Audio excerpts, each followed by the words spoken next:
เอาสตรีมขึ้นแล้วเอาอะไรวะงง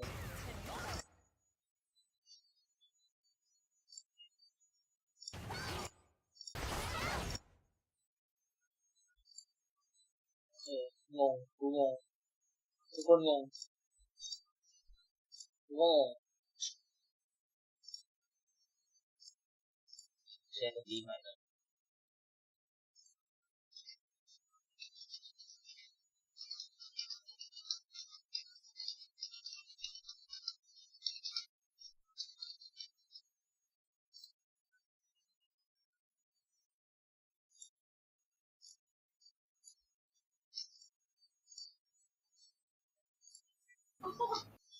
ยกไปทางด้านซ้ายโดนด่าอีกวะดิไม่ได้เลย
เริ่มหลอนดิ อะไรนะ หลอนอ่ะ หลอนแล้ววะ คุยกับแม่ไหมเนี่ย ไม่ได้คุย อ๋อเหรอ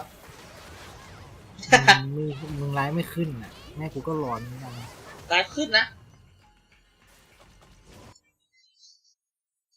ไม่ขึ้น ก็กูดูอยู่ มึงดูคนเดียวเลย ขึ้นได้ไงขึ้น มึงลืมตั้งสาธารณะ ขึ้น ไม่มี ก็กูเอาอีกเมลนึงดูอยู่ดิ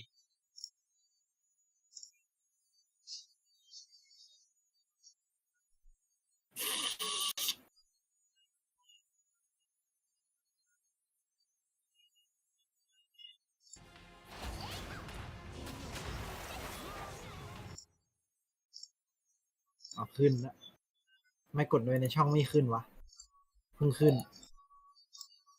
น่าจะหลอนเด็กกูก็ติ่ม เพิ่ง แล้ว ขึ้นเพิ่งขึ้น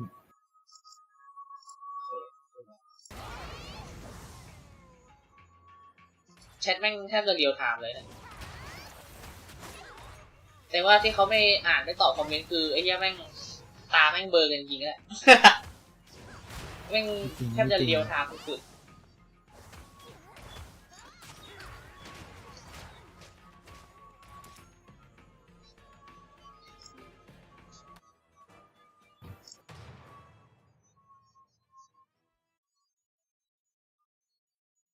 เฮียรถพยาบาลเฉย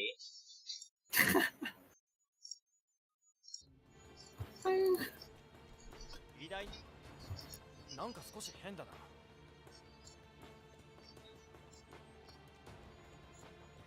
誰が俺のマナストーンを稼働させたんだ不安定なマナストーンにモンスターが寄ってきてる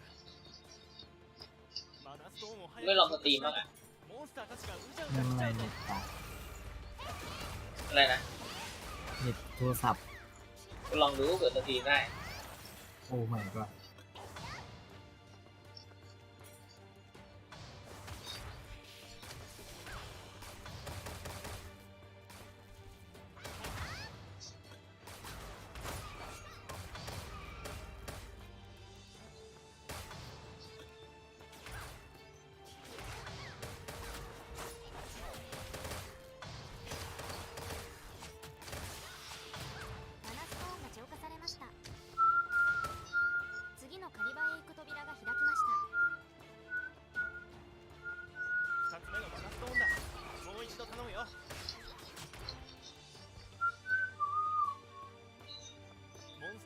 前にマナストーンを浄化してくれ。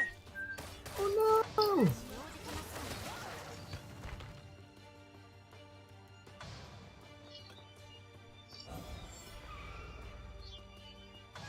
โอ๊ย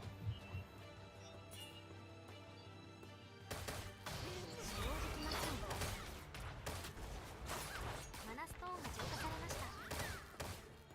射程距離が足りません。 รู้สึกว่าถ้าเล่นคีน่าหรือออเบียน่าจะ アリバイへ行く扉が สบายกว่านี้เยอะคีแม่งไม่มีเคียอะไรเลยถ้าจะอื่น 俺すごく โอ้ no 怖い เล よ。 ย Oh no นี่โย が勝手に起動しちまった。解除するには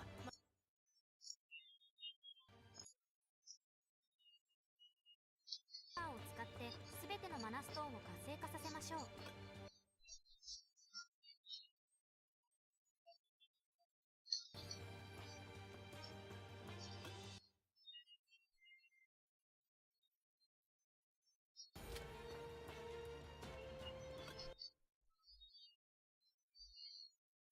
だが同時に動く仕組みみたいだ。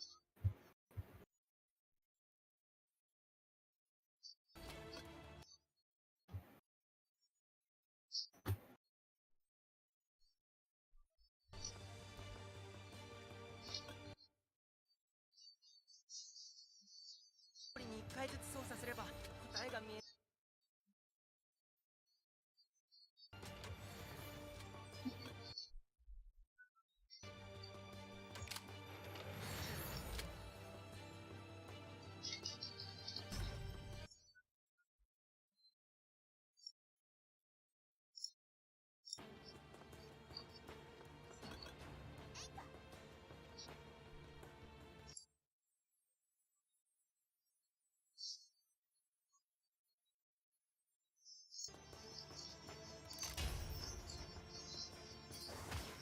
使用できません。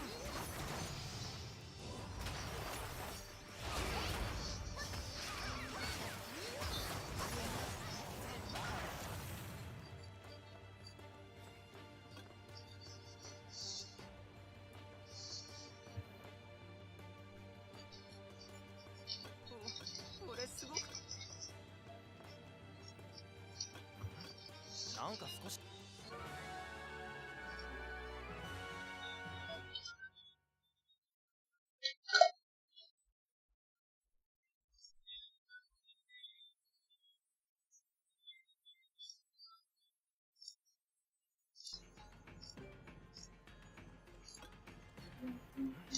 なんか少し変だな。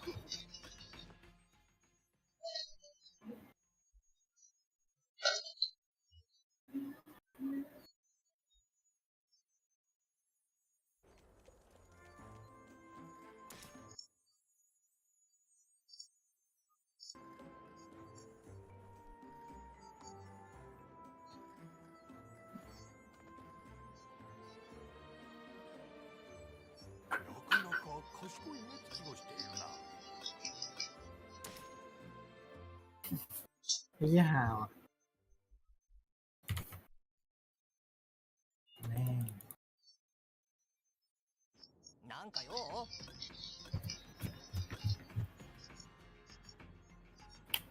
เนี่ยเราต้องทวนในเจด้วยเติ้ล อะไรวะ รู้แล้วมีใครบ้าง ต้องอะไรนะ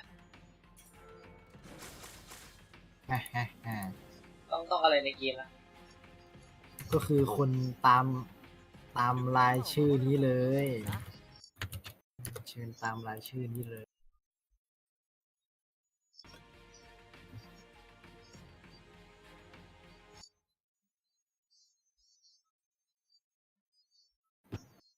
เชิญตามรายชื่อนี้มาเลย เชิญมาทำไมวะ เชิญมาเล่นไงล่ะ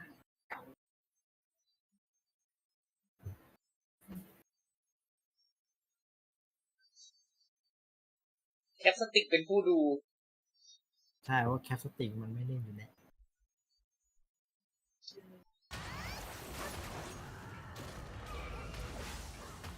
ต้องเอาไอ้เจเพราะไอ้เจมันรอเล่น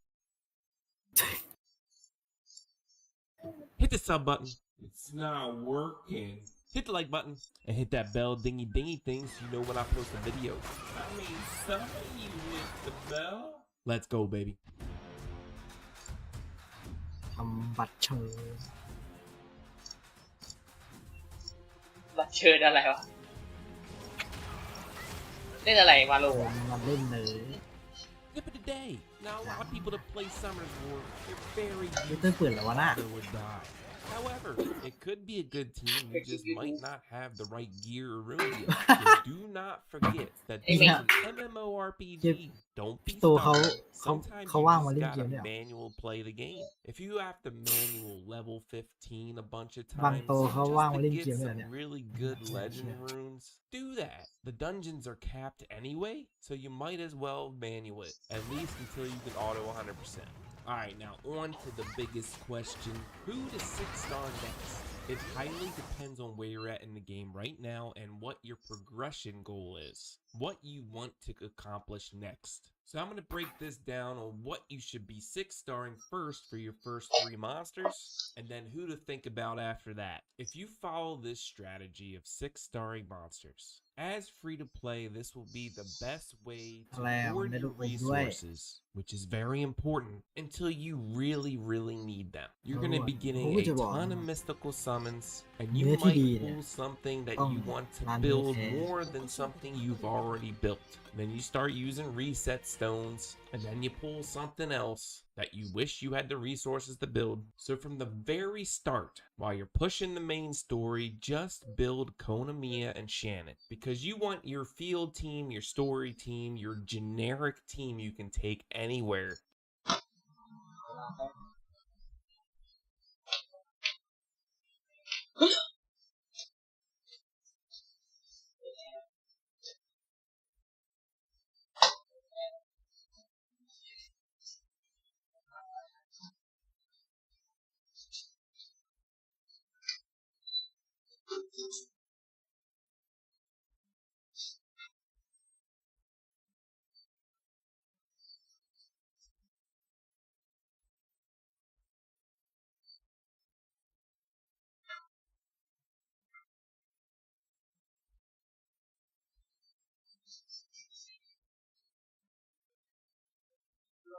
ว้าว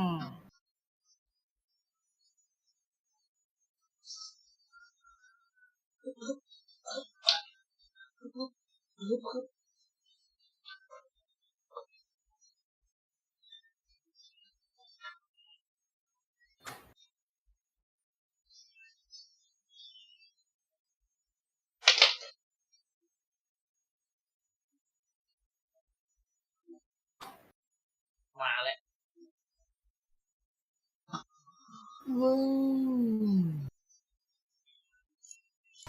The start โอ้ with เล these เว่น two แดงเขาตึง monsters. สุดเนี่ย This gives you ใช่ไหม everything you need: skill เล acceleration, เว่นแดง ตึง a สุด defense buff, a heal, a frontline tank. Nah. These two can take you anywhere. The third monster แต่ I ละ say ตัว is ที่ a มันพ plus ลังเยอะ 1. ของ You เขามัน can literally ต do ลอดทั้งนั้น anyone. เลย Make sure it's a damage dealer. If you're เป็น an ช่องแบบ Orbia, free to you play can make 100% it a support.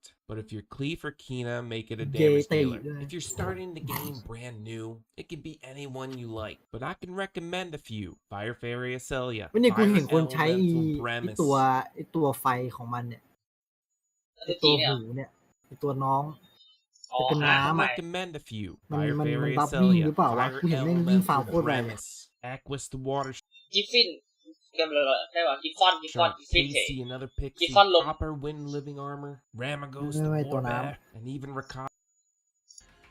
หมายถึงว่าไอตัวบัฟวิ่งเร็วมีกิฟฟอน ตัว แต่ สี หา ดา น้ำ ว ไม่ นี่ รู้หาน้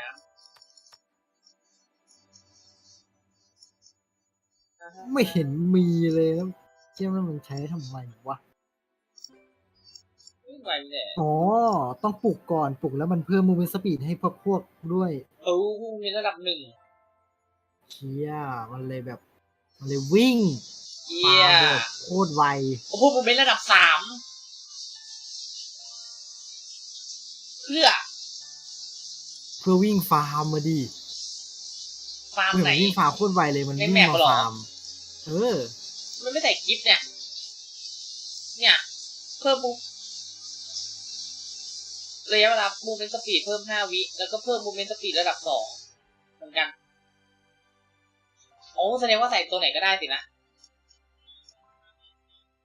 เอาว่ะ ฮะ แต่มัน4 ดาวนี่ ไง Aja. You can even use Dark Fairy, Dark Harpy, Dark Hellhound. มี Zinc แมป is ไฟโรงเรียน another ตัวนี้ great มาใช้ option. มั้ง It's really up to you, but make sure your first 3 monsters use 6-star and max out are 3-star monsters. I will tell you it's easier to do star and max out are 3-star monsters. I will tell you it's easier to do water, wind, and fire as your 3 choices because this spreads out all the resources evenly. You can max skill them immediately pretty much, and you can max awaken them a lot easier than you can 4-star or 5-star monsters because you need dupes. Now while you're progressing through the game, you pick your selected summon, but don't build that natural 5-star unit yet. You still only want to focus on your 3 main monsters. You want to raise their power level as high as possible so you don't get the penalty cap and you can progress through the game everywhere a นี่คือ lot มันไม่ใส่ easier. รูนหรอ Like ตั I ว said, เปล่า while you're 50,000 progressing through the game, you're going to be getting Devil Mons for skill ups. Those are for your Nat 5s. Once you're able to finally max out a natural 5-star unit from Devil Mons and you've awakened it at least to the 5th level, then I suggest that +1 on your team, you can use your Nat 5. So now focus on that 3-man comp. Go as far as you can in the game. Don't build anything else until you need to. And honestly, the game gives you units that you can use in a lot of these dungeons. And if you do the area exploration, they make you build it as well. And then they give you resources back after building it. For example, Wind Mystic Witch. She literally starts out for you if you do the area exploration at 6-star awaken because they give you the resources back after you build her. You could literally take her to 70, skill her up, and she has really decent modifiers. And if you use her as a soul link, her mana cost is low too. So build her up for the end of Act 4. Build her up for expeditions. You also get a Fire Lizard, amazing unit in Tear Glands Cave, which drops Rage and Blade runes. And trust me, listen, these are things that I wish I would have done. So while you're progressing through the main story, make sure to do area exploration whenever it opens up at the same time. For one, the rewards are for those lower levels. And 2, this will help you in progression on who to pick next to star up. But once you open up Light Amazon, which is near the end of Act 5, make sure to do that and prioritize her. She's going to help you tremendously in dungeons, and she's your boss killer. And when you completely done the main story, then you open up Raven, make sure to get him for sure. You're free Nat 5, Lynn and Raven both great in Expedition, and Raven is almost a must in the new Naraka raid. So at least at this point, you should probably have around 6 monsters 6-star max level at the least. Your original 3 stars, your Nat 5 you dumped all your Devil Mons in, Light Amazon Lynn, and Fire Raven Karambit. So who do I max out next? That's the whole question of the video. With these 6 monsters, you can at least push through TOA and Celestial as far as you can. So now you gotta think about what is your next progression goal. I mean, you should be able to do Foggy by now. You can do Foggy with Kona, Shannon, and your +1. So what are you trying to accomplish next? You need to get them level 15 rune dungeons done? That's probably the next best thing. The best dungeons that you probably want is Tear Glades Cave and Lava Cave. Those are the 2 I would suggest to prioritize on. So maybe your next monster to max out in 6-star is someone for this dungeon. Next, you have 5 different elements of Spire that you need monsters for. I'm gonna suggest 1 monster for each element and you can do the rest. Chloe, 100%. Water dungeon, obviously Bastet. But if you don't have these 5 stars, get Arena or a Lulu. Wind, a Rakaja or a Mav. Light, get a Tion. Dark is definitely the hardest. There are 0 3-star healers in Dark, so you need the RNG to pull a 4-star one. But what Dark does have is a lot of damage dealers that heal themselves, such as Shumar. The Elemental Spires dungeons are important for progression. Floor 20, floor 30, and floor 40 all drop gear that is good for progression. Every floor 30 drops a legendary elemental gear. It's always a weapon. You got your Spires monsters built. What about White Shadow Castle or Boiling Waterfall, Naraka? For White Shadow Castle, maybe you want to do speed runs, so you build a Wind Marshal Cat Naomi. Or for Naraka, you need someone that has a lot of crowd control. When you have to switch to the monsters, the spirits, to knock off their shield. You want to build somebody with like 2 crowd controls on both skills. You can build a water golem, you can build a water Frankenstein, or you need a cleanser or immunity for the burn in Naraka. It's really just about what you need next, but always have a goal.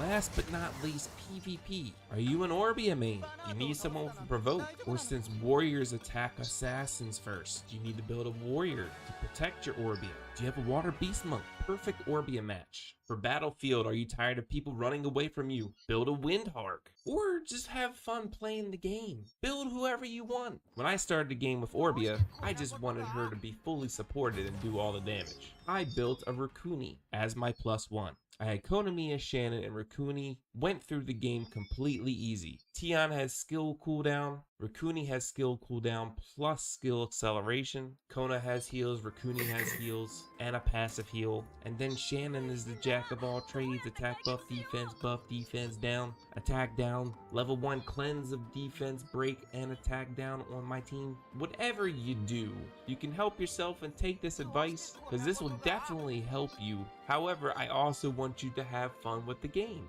So no matter what anybody says, just enjoy the game. There's so much to do, there's no need to rush. But that's it for today's video. I hope this helps you choose who to max out in 6-star next. But all in all, just make sure you're having fun. I'm gonna be in Minneapolis Friday, Saturday, Sunday.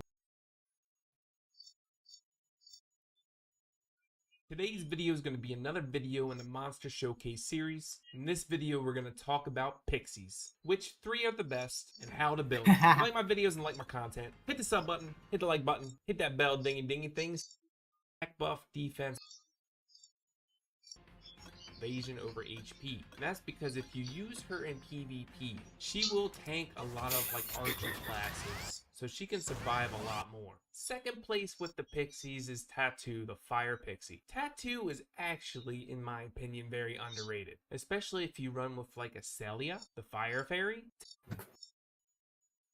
Ability. Now that everything is dead, all I gotta do is focus. ไม่มีใครเล่นคีบอีกแล้วอะโลกใบนี้ Today we're going to talk about the wind arrest. ไม่มีใครเล่นครีป Your summoner dying. When your summoner dies,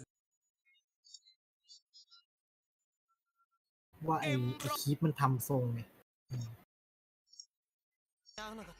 คือโหลด150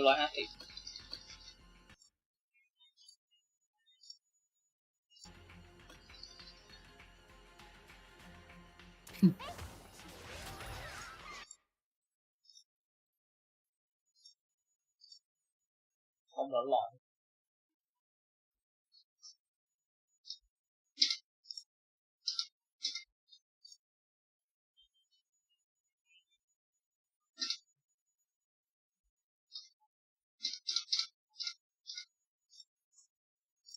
ไอ้เหี้ยอะไรจะสำเร็จบ้าไม่ได้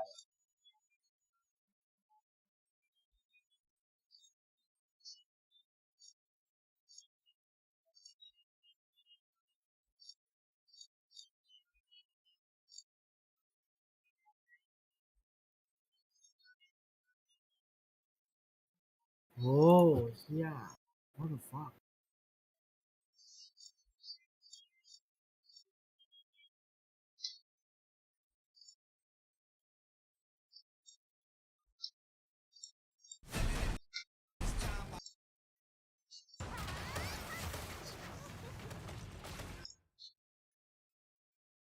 let's try this. Okay. All right. Oh, no. Buff. Oh, she hit so hard. All right, had some good RNG with spells. All right, getting her down. Beneficial block effect, so he doesn't get any buffs. Crit rate down. There we go. Come on, no buffs. He hits like a wet noodle. Attack down. Yeah, come on. Keep those buffs up. Yeah, you hit like a wet noodle now, you little 25, 15, 10, 9, heal, invincibility, zinc dead, 4, 3, 2, 1, 0, die. True. Happy New Year. Welcome to 2023, and I'm bringing you guys in to the new year with a new video, and it's an amazing video because we got TOA 200 hard down as Orbia, no cleave cheese, free to play. I'm gonna show you how I did it. If you end up loving this video, hit the sub button, hit the like button, hit that bell dingy dingy thing so you know when I post a video. Let's go. I'm going to tell you my strategy and some tips on how to do it, and I know you're going to be able to do it as well. This is the team that I beat. A team power level of 350,000. Downfall for free to play. You have to have over 400,000 to get that bonus. The first tip in doing this is getting rid of the penalty. The best way to go about it is first just start the battle with your best 3 monsters in power level. My best 3 monsters give me a team power level of 350,000. This gets rid of the penalty, and what you can do, when I talked about in a previous video, is you can go into the match without a penalty, you can change your monsters, and even if it's a lower power level, that's the first tip in beating this. Hopefully they don't hotfix it, which I think they probably should anyway, and that's coming from a free-to-play player. I think power level capping is stupid in general. I know why they bonus damage and 10% bonus crit. Now let's talk about monsters. I tried many different team comps. Full support, full damage, anything you can think of. But after about probably like the 30th try, what I came to realize is that the boss just hits like a freaking truck. If I had a monster that can lower the attack, lower the chance to crit, then maybe I can sustain it a little bit more. Also, what this doesn't tell you is that the boss gets buffs. If you can eliminate these factors, then maybe I can beat it. So that's why I made this team comp. I put Chloe on Soul Link so that I can spam her invincibility, but Zinc is a huge factor, especially teamed up with Shannon. Zinc provides a beneficial block effect and an attack down. It's a 75% chance to land both, but you can land multiple attack downs because the skill hits 3 times. His second skill also applies a crit rate down, which is huge. Now if you match this with Shannon's second skill also applies an attack down as well. So with Zinc and Shannon, it stacks. And you also get the defense buff, which is huge. Mitigate as much damage as possible. And as you can see, my Chloe is only Awakened 5. She's not even max skill on her invincibility. Her runes are crap. She's on Swift, which it doesn't even matter if she's on Swift. She shouldn't even be on Swift. These are 4-star runes as well.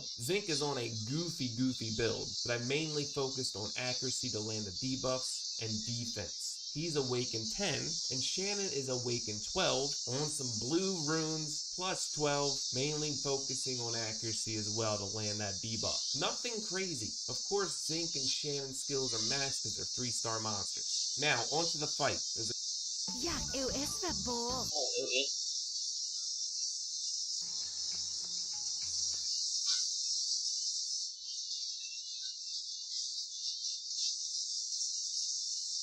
strategies to think about with the fight. I'm going to talk about them while it's going on. I tried multiple different strategies for the boss in regards of positioning. I tried attacking from the sides, and that way the ads come to me. I can kill the ads and then go straight for the boss. I tried going straight for the boss, but at a distance. But what I came to figure out, which was the best, is you attack the boss from the back side, because if you attacked from the front, you would be running into the ads first. If you I threw down my to mention when I dash in, I immediately hit Chloe's invincibility, so I take no damage. Now, while all the ads are dead, now I can just straight focus the boss. During this time, the boss does have a knockback spell, but every time he does it, you want to go in and dash straight on the boss and keep standing on the boss. I'm going to focus on what I do with Chloe, so I start off with Chloe with the invincibility. And the really only 2 things I watch out for is if I get knocked back, I dash back in, and I watch the buffs on the right-hand side, and whenever invincibility falls off, I spam Chloe's invincibility. Now that everything is dead, all I gotta do is focus on invincibility spamming, and if I watch and see if any of my monsters' health is low, then I use the heal, because this heals my whole team plus gives anyone that is low invincibility. But I'm literally just spamming, making sure I stay as close to the boss as possible, spamming invincibility and doing as much damage as I can until this boss is finally dead. And there we go. Again, really, with the spamming the invincibility, you only want to spam it until after all. Really, with this spamming the invincibility, you only want to spam it until after all the ads. With the spam, this boss is finally dead. And there we go. Again, really, with the spamming the invincibility, you only want to spam it until after all the ads are dead and your mana is low. Because you want that mana อ๋อฮะ Arachne Special Expedition. It's a pain in the butt, especially if you're a thought process. If you need protection for your summoner, this is a very easy one. Honestly, along with the rune dungeon and mining materials as well. The biggest release in the North America tip of the day. I had someone try to call me out. They said, I guarantee you that barcode has spent a little bit of money. Well, here's a tip for you. If someone has this first purchase icon on their main screen, this means they have not purchased anything. People in chat saying, well, I'm free to play and this is impossible. It's Go. I can beat all Essence dungeons, no problem. Trial of Ascension, 200 floors on normal and 200 floors on hard. I can beat both of those. Spires of Ascension, these are element-specific towers. On each element, I've gotten the floor 50, which is what you need to complete the area exploration quests. And right now, Celestial Spire, I'm at floor 73. My highest team power right now is 398,000. Celestial Spire is endgame. But right now, floor 73 is free to play. I'm okay with that. Path of Growth. The Path of Training and Subjugations are easy. Anyone can beat that. Path of Adventure Rune Dungeons. Level 15 on every single dungeon. Expeditions. I can beat every single special expedition on level 4 as well. Party Dungeons. Foggy Prison, White Shadow Castle, Boiling Waterfall, and Marsh. All completed as free to play. Marsh just came out last Thursday, and I beat it that same day. And this video is not to gloat. I'm just tired of people in chat saying, well, I'm free to play and this is impossible. It's not. First, you have to put the work in. Second, you gotta have the right monsters. You know how to build them. And that's why I made this channel a long time ago. I don't do YouTube for the money. This is a hobby for me. This is the type of person that I am. I like to help. I like to teach. So you can do this as long as you put the work in. Ruptures, no problem, obviously. Seal, no problem as well either. You gotta have the right monsters. And in all raids, you gotta know not to stand in red stuff. You gotta know the mechanics of the fights. World of Warcraft 101. Hero areas, no problem. You get here after level 60. I can even solo some of the bosses. Obviously, I can't solo Battlefield. And that's all the current PvE there is. Let's get into PvP. Currently, I don't want to talk about Battlefield really, because Battlefield is pretty much like a PvE type of mode. To win, you have to just mine as much as possible. And because it got changed to solo queue right now, there's nothing really changing the outcome. You're either gonna get slaughtered, or you're gonna slaughter them. It really just depends on the randomness of teammates. But you can literally top the leaderboard and not have one single kill. So let's talk about Arena. We are currently in Season 3 going into Week 4 today. Season 3, Week 3, I got Master 1, 4,092 points. And this is with me not resetting Arena at all. Master 1 is where you start needing ranking to get the rewards of Master 1. I was ranked 120. I was gone Week 1 as well in Mexico, so I probably would even be higher in points. And in Arena, I'm using 1 Nat 5, 1 Nat 4, and 1 Nat 3. Brawl Arena, Master 1 as well. Brawl Arena is the real-time arena. Weapon bans, monster bans. Rank 67. I didn't reset Brawl Arena as well. If I use my crystals towards resetting Arena and Brawl Arena, possibly I could get even higher. So that's PvE and PvP progression. Let's talk about monsters.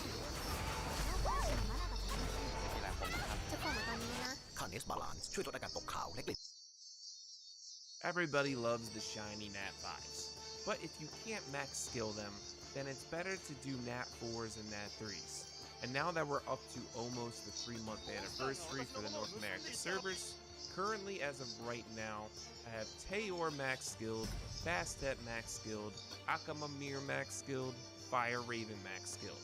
Currently I'm working on Juno to max skill her, but as you see, she's not even ruined. And that's because I don't use a natural 5-star unit unless they are max skilled. There's no point. Now if you're familiar with Sky Arena, it takes a pretty decent long period of time to max out some monsters. 3 months into this game compared to 3 months to Sky Arena, I have 30 maxed out level 70 monsters. I spread them out through Element because of the Spires of Ascension. My processing crafting's at level 7, my blacksmithing's at level 7, alchemy level 6.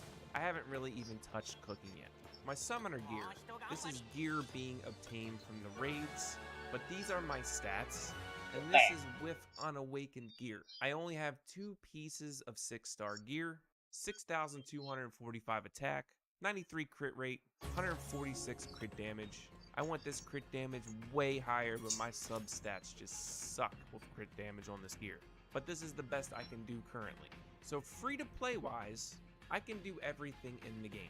So that's just one reason why this is free to play friendly. And that's really a main reason why it's free to play friendly. But let's talk about other reasons why it is friendly.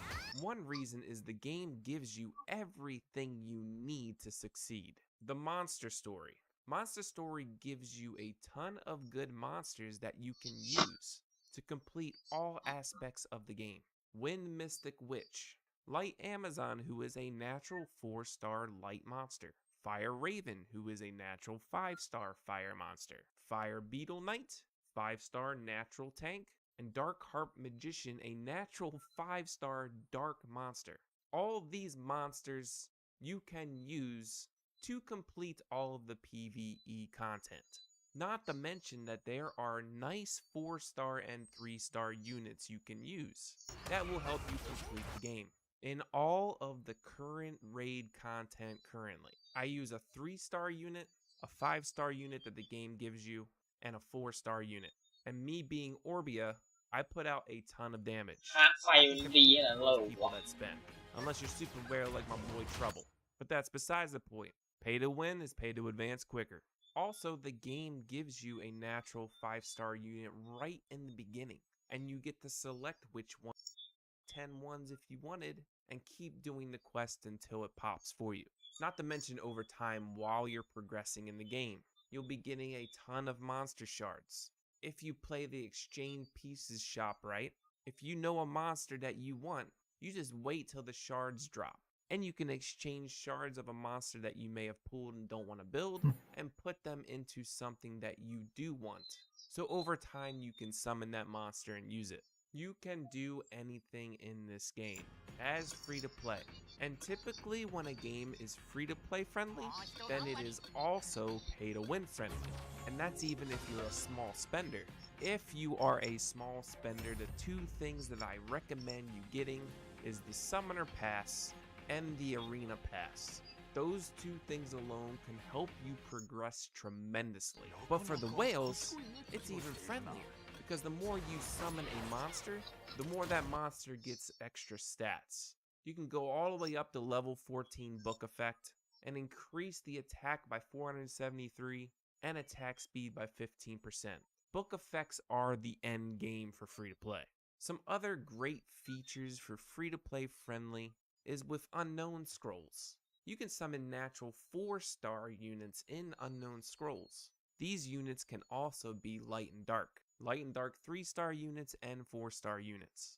And in regular summons, if you're not summoning on a banner, you can use an Altar of Blessing. Altar of Blessing is if you get lightning on a summon, you have a 40% chance more that one of the monsters that you've selected on your altar to be summoned. That means you can put Light and Dark 5-star units in there as well, and you can max out those 5-star units.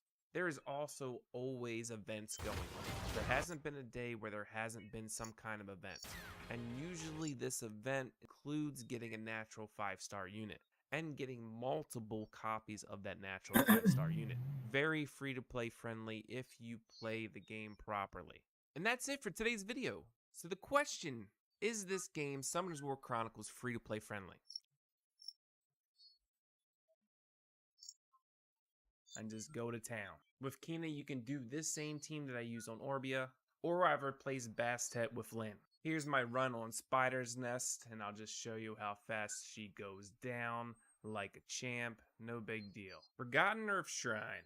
I use Karambit 100% on Soul Link, only his first skill. The keynote about this boss is removing his attack up and defense up. Water Lich is the perfect monster for this dungeon. They gave out Water Lich for free. If for some reason you do not have Water Lich, you can bring in Juno and put her on Soul Link and spam her beneficial buff strip. If you have Juno, you should be building her on damage anyway. If you don't have that, you can definitely do it with Water Vagabond. This is a free monster store unit. All you really need is someone to strip beneficial effects. Whoa. The rest is easy. ลงบนดาว Team comp with Bastet. And for Cleef, I run the same team. And for Kina, I run the same team. And again, if you don't have Bastet, what you always want to bring instead of Bastet is either an attack buff or a defense break. So I've brought in Helia, she works. I've even brought in Viger, Water Werewolf, he works. And I've also used Megan, who also works as well.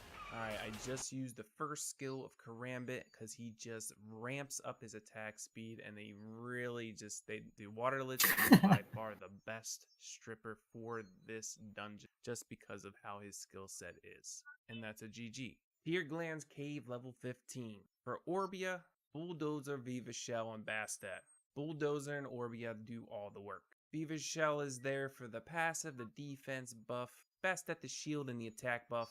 For Cleef, what you do is just swap out Viva Shell for another damage dealer. I personally use Karambit. I go in as Fire Cleef, just for the bonus because my Cleef is only like 61, and then I change to Dark. This mitigates all the damage, and my Bulldozer and Karambit do all the work. Viva Shell passive is so good in dungeons, and with Cleef and his ability to cheese things, Viva Shell does that as well for your monsters. With Kina, you can do this same team as well. There is a trend here. I'll talk about it after the last dungeon. Alright, here's Tear Glands 15. I used Bulldozer's second skill only, and we're just gonna see what the damage is like, what Bastet and Viva Shell can do together. You always see the trend in every single dungeon, and like I said, I'll talk about it at the end. Laboratory of Madness is, in my opinion, probably the hardest one out of all 5. There is a lot of mechanics to this fight. You could use a heal block, you could use beneficial block effects, but for my team with Orbia, I just straight nuke it through all the healing. Orbia, Naomi, Bastet, and Lyn. This is by far the best situation for Orbia because you can use her as wind and you have the Endure Ignore. But the thing about Laboratory of Madness Dungeon is on level 15, he can actually cleanse his debuffs if you're not doing enough damage. So that heal block gets erased. So there's a lot of mechanics you gotta bring, like a heal block, beneficial block effect, buff strips because he has immunity for a little bit. So in my opinion, the best way is to just nuke it out completely. Every single summoner, just straight nuke it. You might not be at the point where you can straight nuke it. In my opinion, Laboratory of Madness is probably one of the least needed required dungeons for runes anyway. Focus runes and precision runes, they aren't highly needed yet. However, this is the team I would bring on Orbia. For Cleef and Kina, it's a little bit different. I haven't been able to beat it on Cleef and Kina because I don't have the right monster built. What you need to build as a Cleef or a Kina is a Death Denial Ignoring Damage unit. This can be Light Mystic Witch, Dark Amazon, Wind Lich, or Wind Pioneer. If you have any of these units, definitely build it if you want to farm Laboratory of Madness with Cleef or Kina. The easiest one to obtain is obviously Wind Lich, and that's who I am building. He will be one of your damage dealers that you'll put in for either Naomi, Bastet, or Lyn. He's got a defense break, which is huge, and he will ignore the Endure. But you would just straight nuke it just like with this team. One unit you may be able to use that I do not have as well is Sekhmet. Sekhmet is fire, yes, But if you put her on her Soul Link and just use her second skill to steal buffs from the boss, that's pretty much what her job will be for this dungeon. Alright, here is my Orbia run. First skill only on Naomi, and I just gotta kill him as fast as possible before he cleanses, before all that AoE healing, and then I need to get a first skill off. GG. You definitely need to try to shoot for like a 50, and you just need to keep up buffs. I run Karambit and Lyn, easily attainable monsters in the monster story. I run Bastet for buffs, or you can use a Megan as well, which can be better, but a lot of people haven't built Megan, but I love her. But honestly, this team right here on all three summoners will work 100%. You can also use Viger, Water Werewolf, anybody that has buffs, and preferably attack speed buffs.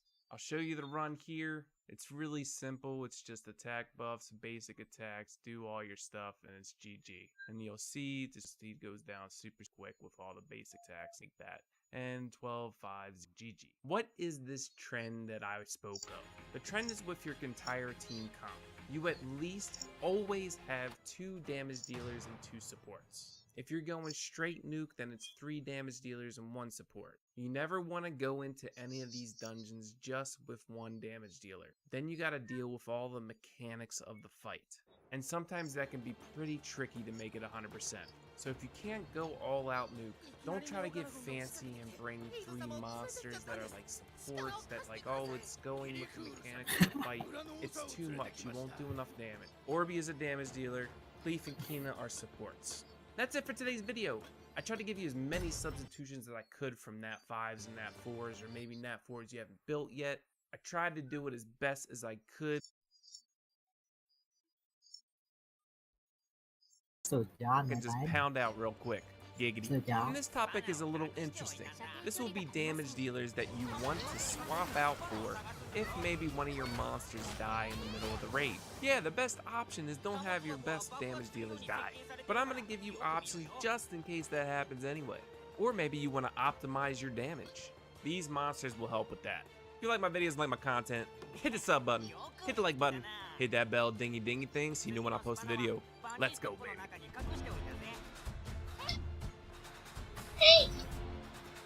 เดี๋ยวเล่นคีหน้าเลยวะ ว้าว น้องน่ารัก นี่เลย มาก ดิ Tip of the day. I mean, it's kind of a tip. It's more of an achievement. I finally got my Argon today. Definitely need some work and runes, and I need 2 more Devil Mons to max them out. But like I said in multiple videos, play the exchange pieces shop. You can get any Nat 5 you want. Throw away the shards of the monsters that you do not want, and use those to get the Nat 5s you do. My main focus is right now for shards is Fire Valk, Wind Polar Queen, Wind Jack-o'-lantern, and Fire Vampire. But I currently am out of shards to use. But I do have a summon session coming up since I finished Cleef's area exploration and main story, and the TOA reset, and hitting Master 3 in both Arena and Brawl Arena. This is not a sprint, it's a marathon. The more you know. Alright, like I said, these are the best monsters that if one of your monsters die in the middle of the raid to swap in for.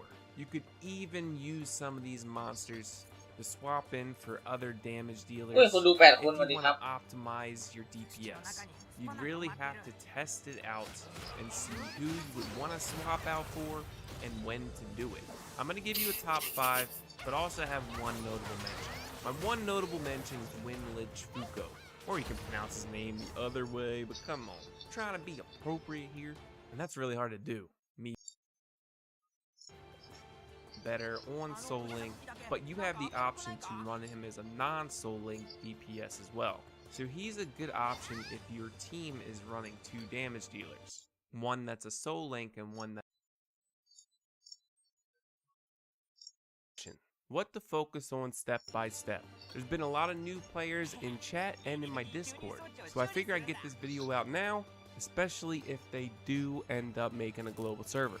So if you like my videos and like my content, hit the sub button, hit the like button, so that you can maximize those rewards in that event as well. This includes summon events. Unless you're a brand new player, I highly suggest you wait to save your summons until you get events like Plenty of Mystical Summons event. If you're a new player, definitely summon, at least until you do your natural 5-star select summon. Go check out that video I did the other day about that. You want to save your selective summon until either A, you have enough Devilmons to max skillet, or B, you are stuck in power level. Natural 4-star units give more power level, natural 5-star units give even more power level. Next on the to-do checklist is field events. If you are online and not AFK auto-aim, always check the times for field events.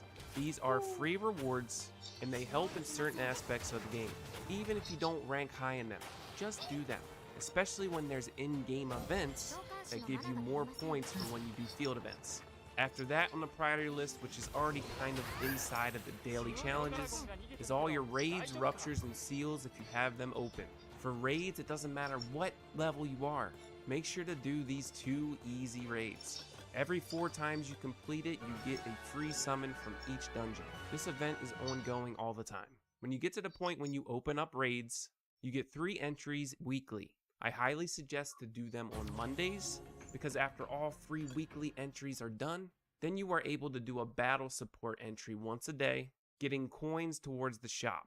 Ruptures, I've talked about these before. Make sure to do these once a day as well. These are for transcending your summoner over the level 60, and then 62, 64, 66, 68, all the way up to 70. You also get gold, and you also get sky stones, which we all need. Once you've done that and you want a little bit extra gold, you can do a support run 1 a day for 20,000 extra gold each. Once you've done all those things, if you're a new player and have done all the things that are open to you at the time, then you always want to focus on the main story if นี่ you เต้น haven't ต้องลง finished it yet. ว่า And ชุด I มันเท่ highly มาก suggest just to focus on 3 main ชุด 3-star เซ็ตมา characters: เลยนะเว้ย Water Garuda, Wind Pixie, and Fire Fairy. All new players get them from free in the 7 Days of Special Missions event. This is for new players only. You get a Wind Pixie, a Water Garuda, and a Fire Fairy.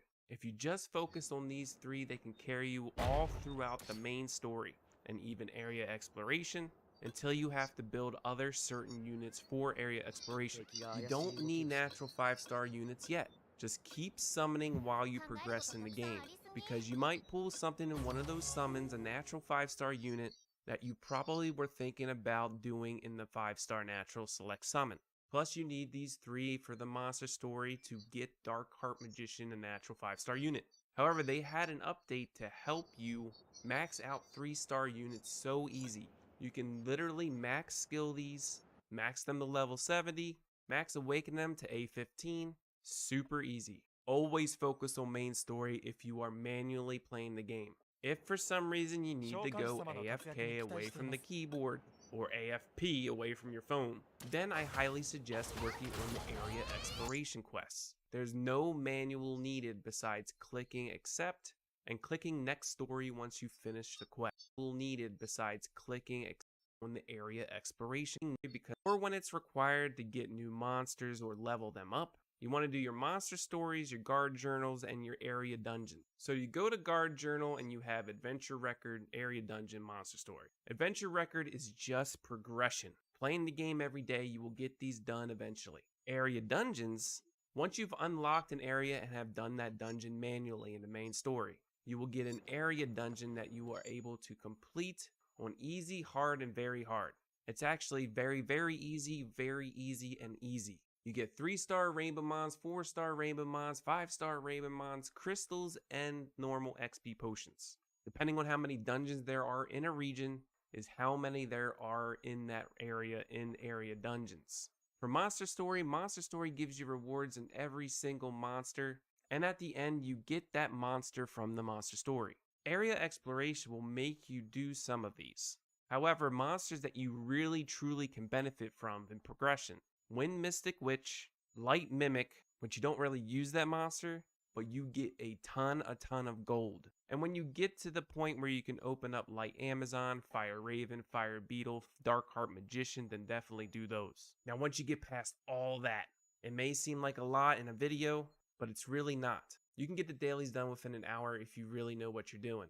But once that is all focused on and done and you need something else to do, or if you're stuck in progression, it's time to rune farm for your monsters. In Path of Growth and Path of Adventure is your rune dungeons. You can start to get 5-star runes in level 10 and higher. Once you get to level 14, you are able to get legendary runes. This might be stretching it for some, but I'm going to tell you what I did. I did my daily entries of whatever the highest level I could. But any Path of Growth tickets that I got, I saved. Because I didn't want to rune farm until I am able to get legendary runes. Well, how can I progress if I don't rune farm? I'm going to tell you the easiest way to get runes.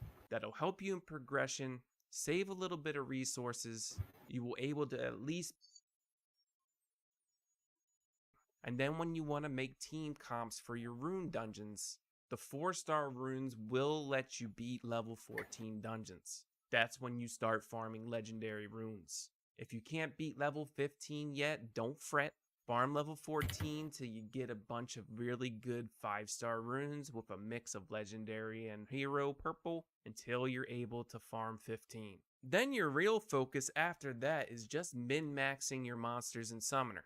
The raids will help you improve your summoner with gear, and all of this leads to PvP, arena, brawl, battlefield, and future PvP content. Now let's talk about arena. Arena early game, just set a 1 monster defense. The reason I say that is you get to stay low in the rankings and also get easy defenses like this, where you challenge it and either just kill it off real quick or you quick battle for quick points. That's all you're really worried about is these coins here that you get and the battle points. And even with setting a 1-man defense, you will still climb in rank and still get decent rewards. I just hit Master 3 in Arena and Brawl. In Brawl, I was ranked 31st. Damn it. But even setting a 1-man defense, I used to sit in Gold 2 or Gold 3. It's good crystals. The season rewards are decent as well. But just do that so you don't run into bigger defensive team powers where it might be a struggle for you. However, power level doesn't mean everything. I can go in with 60,000 less and still do what I need to do. It really depends on what you bring to the arena offense and defenses on the other side. If you've been playing for about a month, I suggest waiting just 1 full season. Like we just started a new season this week. I highly suggest if you're a new player starting today on a new reset, just wait a month, wait 1 season. After that month, you will have at least a little bit progression in the game, a little bit stronger, and then you can start setting a defense and see how your progression is in arena rank. For arena and brawl though, each one has specific tickets. You get 10 new arena tickets daily, and you get 5 new brawl tickets daily. If you're busy and can't do all your arena and brawl tickets, I highly suggest at least get the brawl arena tickets down to 15 out of 20 and your challenge arena at least 20 out of 30. This way you're not wasting any accumulated new tickets daily. The more you do arena and brawl, the more things you get in the challenge shop and the brawl shop. Alright, are you bored yet? You've done all this stuff and say, hey, I don't know what else to do after that. This is when you level up your other summoners. You want to start leveling your 2 other summoners for a lot of different reasons, but mainly it's for the rewards. The rewards are more than what you think. You get to do the whole main story over, and the big rewards come with all the area explorations. Plus you can do multiple field events with other summoners. If you've done the world boss on Orbia once, you can't do it again the rest of the day, but you can get on your Cleef and do the next world boss, and then you can get on your Kina later and do the other world boss. However, just focus on one at a time. And that's it for today's video. I tried to simplify this step-by-step guide. ถ้าลงฟิลบอสไปแล้วครั้งหนึ่งอ่ะมันจะลงต่อไม่ได้ใช่ไหมแต่ถ้าเกิดมึงเปลี่ยนตัวมึงลงต่อได้ Good morning. ตก Today's ปลา video ด้วยตกปลาคือทุกอย่างตกปลาเก็บผักขุดแร่กิจกรรมอะทั้งหมดอะถ้าเปลี่ยนตัวเล่นได้ฟังไอ้เหี้ยตกปลาไอ้น้องว้าว รวมเป็นของจริงพี่โต is going to be maybe a Who to debate choose? for older players, but a For real selective simple monster. guide for new free-to-play players. เอาว่ะเลือก If 5 you're ดาว starting ด้วย the วะ game late, or maybe when they open up the EU Asia servers, I don't know. But it's going to be about this brought new gear and new runes. The 2 new runes are 2 4-piece sets, Despair and Vampire. Despair has a chance to stun, Vampire heals you depending on how much damage you do. These 2 runes now bring a lot of different theory crafting and you get a random slot rune with random substats. That's not too bad. The more you know. Alright, you finally got to the quest for Selective Summon. You have 30 10 pool summons to choose the 10 pool that you want. Sometimes this will be 3 natural 4-star units, and sometimes it'll be 1 natural 5-star unit and a 4-star. What you choose is up to สึก you. โง่มาก But เลย if อ่ะ you want some guidance 30 โลเนี่ย and ไอ้เหี้ย you're free ไม่ to ได้ play, I'm going ไม่ to รู้ tell เรื่ you อง the best 3 natural 5-star โอ้หนั units ก to มาก choose for each summoner, and a little bit แล้ more. วเลือกไปแล้วด้วยตอนนั้น ติ่มเลย I haven't said that in a หนั long กมาก So today's tip, I'm just giving a shout out. A shout out to all my fellow content creators, because my tip of the day is expand your knowledge. There may verse 5, it don't Kill matter. it. He'll kill everybody and have 1 HP, and then he don't even care. It doesn't phase him. He's just the mini me, this going. But I finally got the guild raid video out for you that was requested. Tip 1 is having a good time for everyone to raid. This is by far probably the hardest thing about guild raids, is getting people together. Everyone has different schedules. Some are from the Eastern เฮี Hemisphere, ย some เขาบอก are ว่า from ทิปยากที่สุดก็คือ การที่ทุกคนมาพร้อมหน้ากัน โอ้โหเฮียการตีบอสคิวสิ่งที่ยากที่สุดคือต้องให้ทุกคนมาพร้อม the ๆกัน Western Hemisphere. นี่คือยากที่สุดแล้ว Hardest thing to do ถ้าทำข้อนี้ได้ก็คือไม่ต้องดูคลิปต่อแล้วนะครับ in the guild raid is getting everyone ก็ together. You มี want แต่คิวติ่ม everyone ดี together ทำไม่ at ได้ the อะ same time. Tip number 2 is definitely คิวที่ kill เขาจัดการดี the เขาก็นัด knights when they ยึด pop นัด up. อะไรกัน If นะ you do not kill the knights immediately, you will not be able to attack the pillars that control the day and night balancing. ก็คือ The ถ้า knights คิวไหน will ไม่ pop จริงจัง up มัน when จะ the guild มันจะ boss ไม่ผ่านแล้ว transitions between light and dark.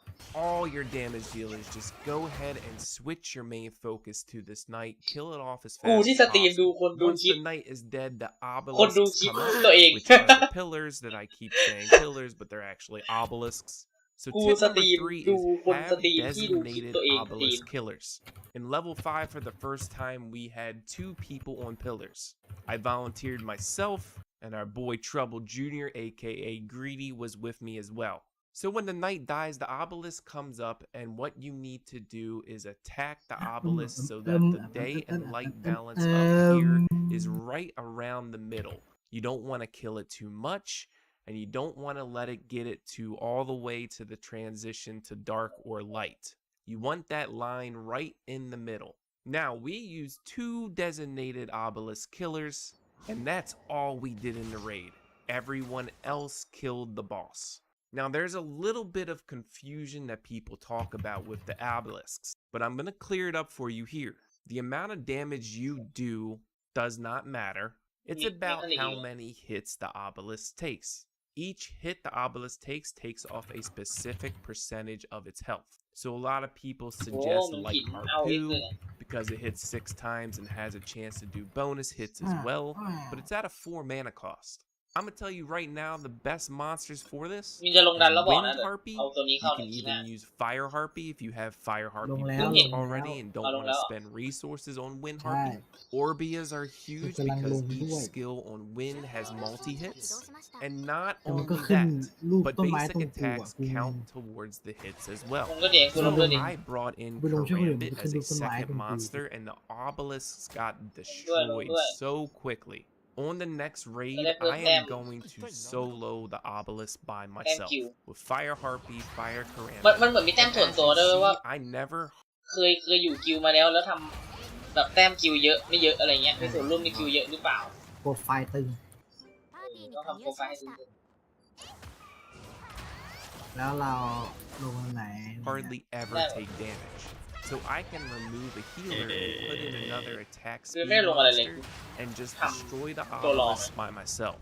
Now randomly it changes from light to dark โอ้ no โห matter what the กูโคตรตึง obelisk's เลยว่ะ status 36 ที is. how the Once fuck that happens, a new knight comes up, เรา everyone โคตรตึง switches to เหี้ย it, destroys it แล้วตึงอยู่ไหนวะ immediately. The pillar comes up, and then your pillar designated pillar people kill the obelisk to balance that light and dark. If someone is not balancing that light and dark, the boss takes less damage, which is crucial. อ้าว As long as you have a designated obelisk Hello. pillar that knows how to keep a ลงขั้นไหน line ได้วะ in เนี่ the ย middle of the orb, then you will not have any อ๋อมัน problems เวล with มัน the กดอะเหรอ boss. With 2 people ไม่กระ here, เป๋า we มึง were เต็มเว actually น over pushing the light and dark balance. So when I saw this, I Oh, told thank you, Trouble do it. Jr. to slow down a little bit and just wait so that we don't get too far on the other side. ใหญ่ Because แล้ว if ละ that กัน happens and the boss transitions from dark to light again, the balance will วัต be ถุดิบ too สร้าง far on the other ตอน side and นี้ you กำลัง might สร้าง have issues on the transition. Tip number 4 for everyone in the ทำชุด raid, มา tower ทำชุด people, your DPS, whatever. If you see red Ah, on the ground, do not stand in it. กูดูก่อน As you ว่ามี see, ของอะไรเก็บได้ move บ้าง out of the red. Move out of โคต the รรกเล red. ย Move out of the red. It's not ไม่ hard, มี it's อะไรที่ very เก็บได้ simple. The next Go for simple, look, man. easy tipกู is ขอไฟนิทรา sometimes the boss gets buffs. So you need designated damage dealers, supports, whatever to strip buffs. But if you do all of these tips, you will beat level 5 ลง easy. ยังฮะยังไม่ This ลง is จะ what ทำ happens เฟ when ซ you ต่อ get hit with red stuff on the ground. ล Now, ง one other quick tip. If for some reason you're not following this simple guide and mechanics, the boss will do an ultimate like this. If you are standing in it, you're pretty much gonna get destroyed. มันบั๊กเหรอวะ What you can do though, มันขึ้น one รูป is ต้นไม้ never เนี่ย stand on the ว่าเป็นเพราะ opposite ลงรอบ side สอง of these two towers น่า from จะ where 2 รอบ you แรกมั้ง enter. You won't be able to ก็ dodge แสดงว่า from คน here. คนละดำมันก็ However, นับแยกกัน you ดิ stay คน on ละ the เลเวล other side โอ้ and you hide เพราะก่อนหน้านี้ behind กู this ไปลง pillar ไฟ or this pillar. โอ้ไม่ You will not get hit by the ultimate. Just wanted to Oh, throw wait, that wait, out wait, there wait. just so you're aware. For your nuker teams, the best natural 5-star only nuker teams: Vertiheel, Tiana, and Argon. Notable mentions Brandia, Crow, Naomi. There's a lot of monsters you can use, but those are by far some of the best. You need as many debuffs as you can for Argon and Crow and Naomi, so you've got to have variety in your teams. โอ้ยนั่น You know, you ทำ need ทรง defense ว่ะ break, you need crit damage taken up, you need damage taken up, you need everything you can. Frostbite, burn, They got poison, excited. electric shock, bleed. So we got Theo, the Saurian, Wind Cleaves can do electric shock. You got Light Silk, Eridas, top 3 damage dealer in the game, has bleeds and does damage like Argon and Crow. So many options to choose. Water Raven for the explosion, even a 3-star like Tattoo, or if you got Smokey, bring that. Top supports, Crow, Windy, Bastet, even Shannon's valuable here. Hybrid monsters for debuffs and buff strips. Helia, มันเกมเมอร์เกิน มันเกมเมอร์ Juno, Chilling, Galleon, free to play Nat 5, and a super quick tip that is unbelievably valuable. Unremovable debuffs stacked with removable debuffs as well. For example, Fermian's first skill does a level 1 damage taken up. This is unremovable. This also stacks with someone like Grandia's first skill of damage taken up. This one can be cleansed. Fermian's cannot, and it has been tested that they both stack as 2 separate ต้อง debuffs, ต้องมานั่งเสียแต้มอัน increasing นี้เกี่ยว damage ให้ even ตัว more. นี้ด้วยวะ The more debuffs, the better, ตัว especially ตัวหลอก ones that increase damage. But That's a anything that cute. has an unremovable debuff should definitely be put in a team somewhere. And that's it for today's video. I hope this simple guide helps you to beat the highest level of guild raid that your guild leader and you guild members can. I didn't want to go into too specific detail on the boss, because there's really only certain things you need น to ก know. ยาก Kill the knight. Make sure to have 1 or 2 people designated to balance the light and dark with the obelisks. Don't stand in red crap on the ground. Strip the buffs from the boss immediately. Bring variety in your team. Follow the mechanics. The ultimate comes up high behind a pillar and nuke the hell out of that boss. If you like my videos and like my content, sub, like, ding ding bell. I'll see you in the next one. มันเด็กเด็กมาเดินเนี่ย มีชีวิตก็ต้องใช้จ่ายอ่ะแต่ถ้า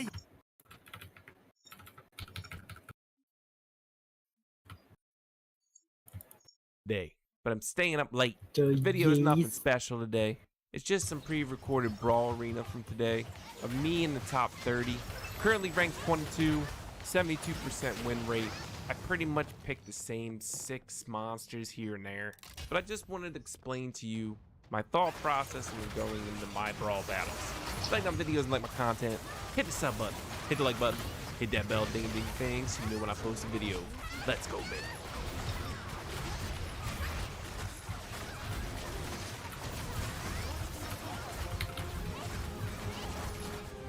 Yay.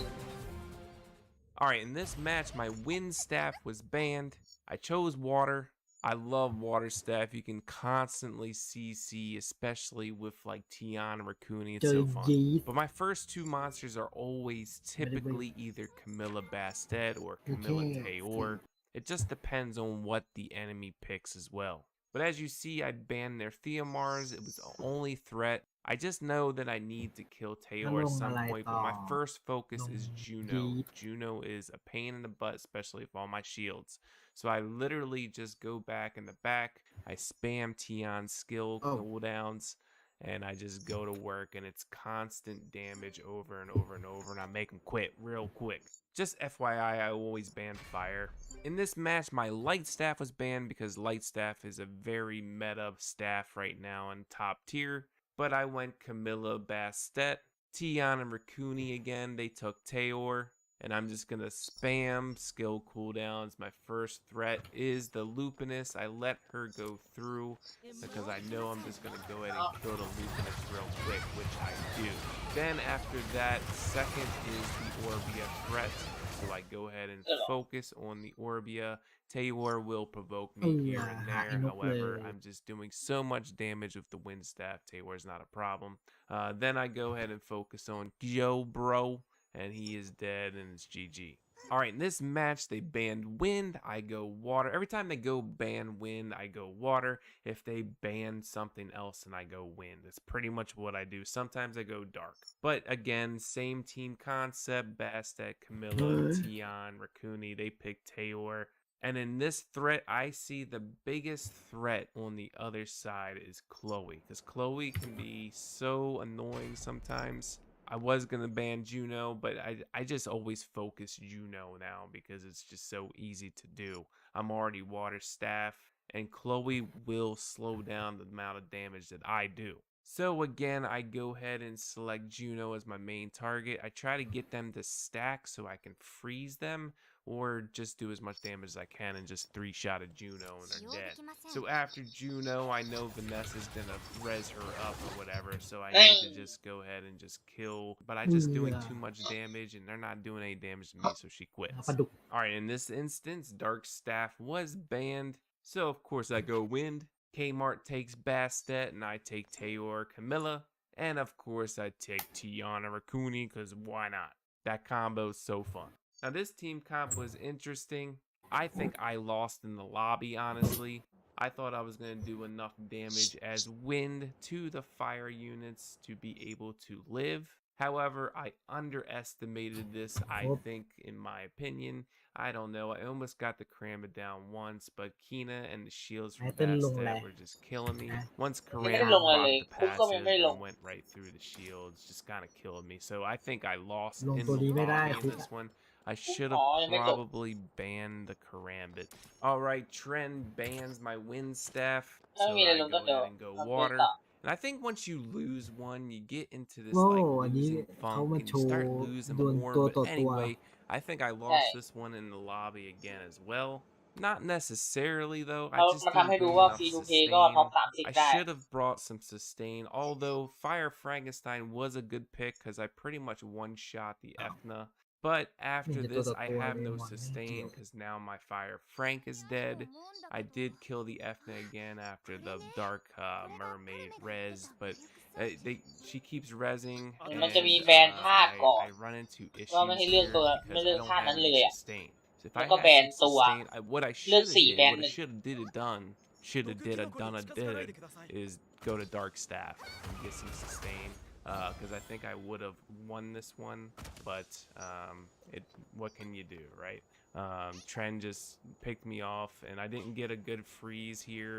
And Beta was healing, and yeah, GG.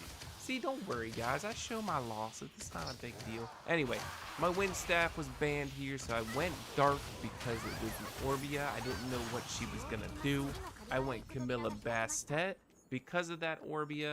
And I went Tian, and I didn't use Rakuni this time. I used Lulu because she was using Dark Staff Orbia, and I wanted to cleanse that heal prop. And since I went Dark Staff, he brought Shushu, so I actually banned the Shushu. So my main concern right now is the Water Beetle. I need to get through to the Water Beetle so that I can go to Orbia next. So I'm spamming my cooldowns and trying to get to Lulu to do her thing and just cleanse as much as I can. But I don't realize for the longest time that my Tian is dead, so I'm literally spamming skills for no reason. Anyway, luckily I was able to kill them off. I procced Theo's passive Endure a long time ago, right from the beginning. I almost like two-shot him and got the proc the passive. So I got lucky here in my opinion. Alright, this is against Sindorel. He banned my Dark Staff. I went win again. Camilla, Bastet, Kuni, same thing. And in this instance, he's bringing Taeor, Theo, Shushu. I banned Ariel because I don't want my defense breaks cleansed, okay? Immunity I'm not worried about, but I know that I'm going to be able to kill Theo right off the bat, and I do. Because of Tian and the way mana works here, Tian gives me all my skills and all my monsters their skills before the enemy has anything. Alright, Surge damage. He brings a really good team. He banned my Light Staff because that's meta. I bring Wind. He brings Lydia, who is a complete monster. I bring my same team, but he brings Wusa Taeor, which is a really good combo to have. And his last pick is Shushu, so we will have immunity no matter what. I ban Taeor so he doesn't provoke, but as you see, Tian can let me just do that to Lydia, and it's no big deal. He has no res, there's no damage he's going to be doing now. I can literally spam cooldowns. I have the heal over time from Camilla. I have the heals from Rakuni, the passive healing from Rakuni. I have so much damage to be done, and I just go off and go kill the Wusa next, and then I kill the Shushu, and then I kill the Cleef. But he actually quit. I didn't kill them off. He just quit. Alright, next match, Mino Q bans my Dark. I go Wind. You probably guessed it. Am I predictable? Boom, predictable. They gotta wonder what Mino's thinking here. I got 2 water and I'm a Wind Staff. You would want to go Wind units, you think, right?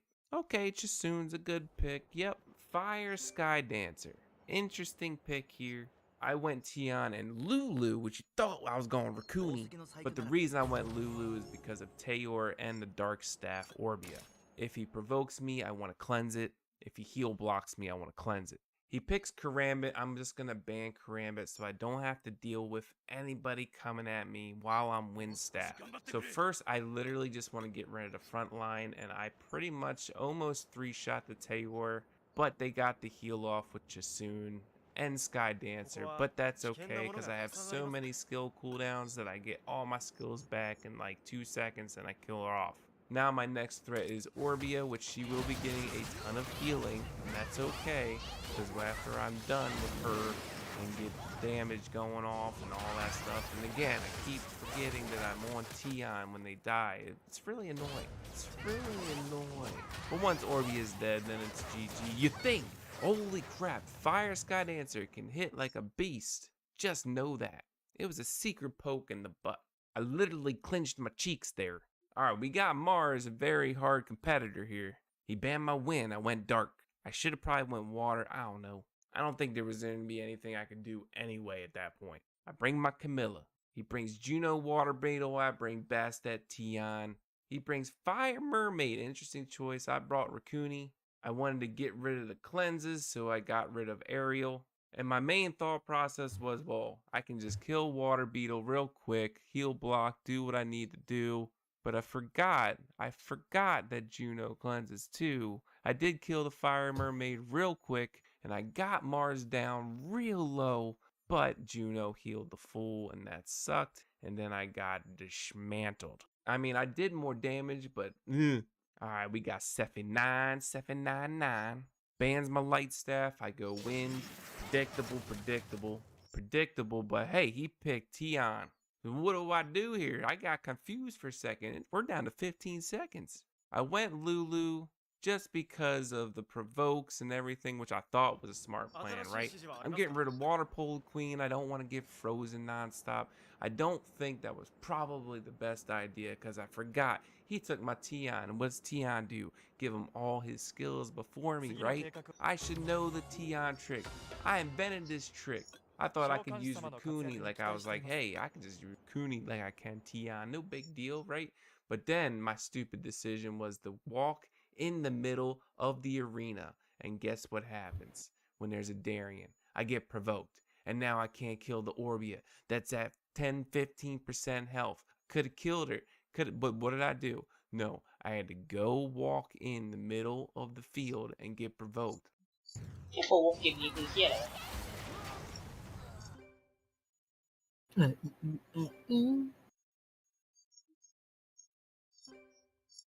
瞬間移動装置が起動しました。危ないからといって逃げるわけにはいかない。 สถานะโปรด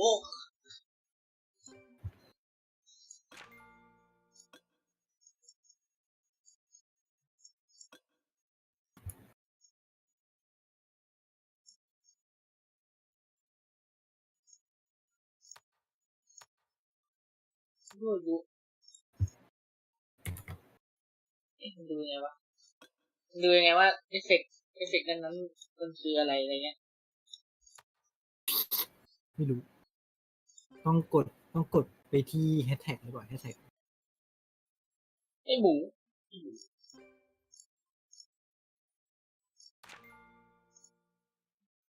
เป้าหมายการโจมตีจะถูกล็อกไว้ที่ผู้ใช้ยั่วยุก็คือช้อนนั่นแหละ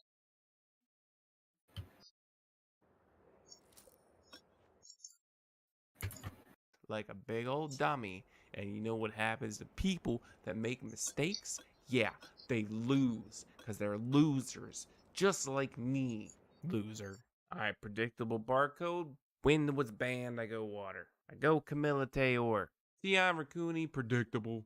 Fire Karambit, and that's okay this time because I am Frost Weapon. I am water repping. And what does water do? Water beats fire. Come here, Karambit. Come over to me. Come over to me. Oh, you're going to knock me down. You're going to knock me up again. Oh, nice try. I'm going to freeze you here and kill your Karambit. GG. It's okay. I'm going to kite. I'm just going to run around like a little wussy until I get all my health back. And then what happens? I'm going to go after that Juno, freeze the Juno, do some big damage, get my skill cooldowns from Tion. Bam. Freeze again. Bam. Do some more damage. You're frozen. You can't do nothing. You're dead. Boom. You're the last one safe. I'm sorry. I had to bully you like that. I'm sorry. Hey, it's a Flago. Bans my win. That's smart because he's bringing Water Beetle. He knows he has a plan. He's bringing Water Beetle. I don't want wind against my Water Beetle. No, sir. So I'm going to ban the win. That's what he said. And me predictable. Camilla Tayor. He took my Tion. But did I learn this time? You're about to find out. I went unpredictable this time. I went Bastet Lulu. Full water team with my water staff. This is like Captain Planet with the water ring. Or like Pokemon. I'm a water type. I got my water monsters. I'm the leader of this water gym. And I am not having this water beetle. Because that's your plan. You take my wind away, I'm taking your water beetle away. I don't care about your Akamamir. I don't care about your Chisoon. What I'm going to do is I'm going to find you and I'm going to chase you around this whole damn map until I get close enough so I can freeze you. And I don't because I don't have enough accuracy. And that's all right. I'm going to reset. I'm going to try again. I'm going to get Lulu. I'm going to Soul Link Lulu. Just get some constant heals. I'm going to step out of the Dark Orb because I'm an idiot. Why would I stand in that, right? What an idiot. I need a freeze. Finally get the freeze. Do some big D damage with Lego. I'm going to try to get another freeze. Finally kill the Flago, right? My team is at full. He goes as and quits because Akamamir is not killing one of my guys. I 3 แบบว่ามัน He banned my กดได้ life. 100 รอบมั้ง He went 1 อาทิตย์ Lupinus. กดได้100 รอบแบบว่า I ไม่ still มี go บั๊ก full water. I don't ก็ even ดี care. The bane of my existence, Tesarian. I go predictable Tion Raccoon. I'm getting rid of Tesarian, and I am just planning on killing this Lupinus as fast as possible. I'm going to bring the Lupinus away from everyone, try to get her away so I can do as much damage, but I get silenced. What? Why do I get silenced? But that's okay. Lupinus is low. 74, back to 60, back to 74, to 25, to 10, whatever. I'm running around. I'm silenced. I'm just super annoying. I hate silence. But am I able to kill Lupinus? Finally, I do. And then there's no threat. There's no other threat to the team. What are they going to do? But you changed to dark and res Lupinus. That was a smart play. However, she's dead again. Now, I want to show you something here. I used my ultimate, but I get knocked back or stunned, it still goes off. That's awesome. I like that. Orbia is the best. Thank you. All right, Val. GG's here. I didn't think I had a chance from the start. That's okay. I know Val is strong. Master 5, duh. But I know the bane to my existence is already Efna. So I'm going to get rid of Efna. My main focus was, in my opinion, at the start was going to be Juno, especially since Val soul linked that. But honestly, just from gear and runes, I had no chance. Master 5, come on, I'm already getting banked. However, Juno's dead. What are we gonna do? โหเบียร์แม่งแรงแรง Oh, what are we gonna do? Oh, what are we gonna do? I need to ต้อง kill คี the บนะ Orbia โอ้โห and the Theo, บาย but they บา have ย a water คีบแบบ beetle too, สัตว์ตัว and I don't ตัว have a เบียด wind อะ staff, Keep and that's the like hardest keep. thing to do. Keep. However, almost had it. Almost. And then Val jumps over me like, that's not right, man. If my wind staff gets banned and they use Theo, I need to ban Theo. Ban Theo. And that's it for today's video, or tonight's video, or whenever you watch this. Rank 22, I'm happy with it right now. If you like my videos and like my content, hit the sub button. Oh, ช้อปปี้แฟชั่นแอนด์บิวตี้เซล ทำคลิปแบบ ทุกเที่ยงโค้ดเปรี้ยง 10 รอบ are you struggling in Brawl Arena? If you know a เดี๋ยว unit ทำ that ให้ is คนเยอะ ฟาร์มไม่เป็น the more you สุด know. Second tip of the day. When you're doing the field events of pay respect or dance, right when the event starts, you can do it on one summoner. Last season, plan on using your strongest weapon. What you may think as the best PvP weapon for your summoner might actually not be the right one to use. It really depends on what type of gear you have. For example, the only 6-star staff that I have as Orbia is the wind staff. Now when people watch this video, they're just going to ban my wind staff nonstop. But I'm trying to help everybody out. This is what I plan on using. But now I'm going to think of a counter, so don't even ban my wind staff, because I got a counter for that already, okay? A lot of people, when they see Orbia, they ban Dark Staff, or when they say Cleef or Kina, they ban Dark Staff as well. They might not be the best bans though. It really depends on what your team is going to bring. I highly suggest knowing a main team that you want to bring, and also already back up monsters in your mind, because they can be picked from the enemy. Also know your monsters that you use, and if they do take them, know a counter for that. I'll talk about that later. But also they may ban your weapon that you are planning on using, so always have a second option. Like for me, I always pick wind, but if they ban my wind, then I either go dark or water. It depends on the enemy summoner, but always plan ahead. Always try to win the lobby. 90% of matches are won in the lobby. Always play for element advantage. If you know a unit that is a very popular pick, and you have first pick, you want to be able to pick a monster before they do. Most popular อื picks ไอ้ right เหี้ย now. คือมันเป็นแบรนด์พิกคือมันเหมือนเอาคนพลังน้อยกว่าเลือกก่อนหมายถึงว่ามึงสามารถตัดฝั่งนู้นได้คือ Or ตัวละคร Juno, จะไม่ซ้ำกันเลยทั้งสนาม Taeor, Sekhmet, Annabelle, Fire Panda. Yeah. But always pick these Right. popular meta ones first. If you plan on going some kind of healing team comp, make sure to ban the Dark Orbia, ban Fire Cleef, and in my opinion, just always ban Dark Kina. But even with the Okay, revive I'm nerfs not now, gonna I might even change that thought process. I think water actually is a pretty good ban option right now, unless you're เลือก going heavy wind. แฟรงเกน It ส really ไตน์ depends on what you are bringing to the table. I highly suggest that you always เป็นแมวลม ban the ที่ stronger element on ไม่ the สแต็ก enemy team. You don't want that summoner ไม่ต้อง being การ stronger debuff แต่ก็ element เบา than กว่า you. You always want element advantage when you can. ต่อยทะลุ Take เด็ก the 60 lobby to gain some knowledge. You need to know before you go into the match. Who is your biggest threat? Who do you need to kill first? Your current threats right now. If it's an Orbia, definitely try to take out the Orbia first. The only exception is if there's a water beetle, a water Valkyrie, or a water dark beast monk. In that case, you want to kill that water front line first. And honestly, if you match up with an Orbia, depending on what monsters he's picking, you gotta play a definite high wind advantage team. Because all the good monsters that protect Orbia are water or neutral element. But again, you gotta play the lobby and pick the right monsters as well. For Kina's, always take out the biggest damage dealing threat first, and then focus on Kina. And with Cleef, just leave Cleef for last. You gotta take out his biggest damage dealers or his support first. Technically, you can kite Cleef if you need to. But what I like to do with Cleef is, I know Cleef's gonna come at me, and an assassin, if they have it's gonna come at me, but I like to stack right on top of an enemy damage dealer, and the Cleef has to come to me, and all of my AoE hits both monsters and Cleef. The more damage I do overall to everyone at the same time, the better. But if I'm not Cleef's main target, then obviously I am not gonna go stand in the way. But if Cleef is targeting you, just stack on the enemy monsters as well. Play the counter game, know the meta, or just ban them and pick your monsters according to that counter. If they first pick Juno, you can either plan on letting Juno through, you could bring a team that has no buffs, you could ban her, or you bring a somewhat heavy water team. If they first pick Water Khmer Terror, if you have a Wind Beetle built, use that. Huge counter towards Terror. If they bring an assassin, bring a warrior. Warriors go after assassins first. Make sure it's element advantage. Or if you look at their team and say, hey, Water Beetle, I can take out Water Beetle, and then they have Orbia. There's no other threats on the team. I'm just going to go straight for Orbia and kill her, and then just be okay and done with it, because then after that, it's whatever. Just always know what your first threat is and your second threat as well. You start Brawl Arena off with 2 mana.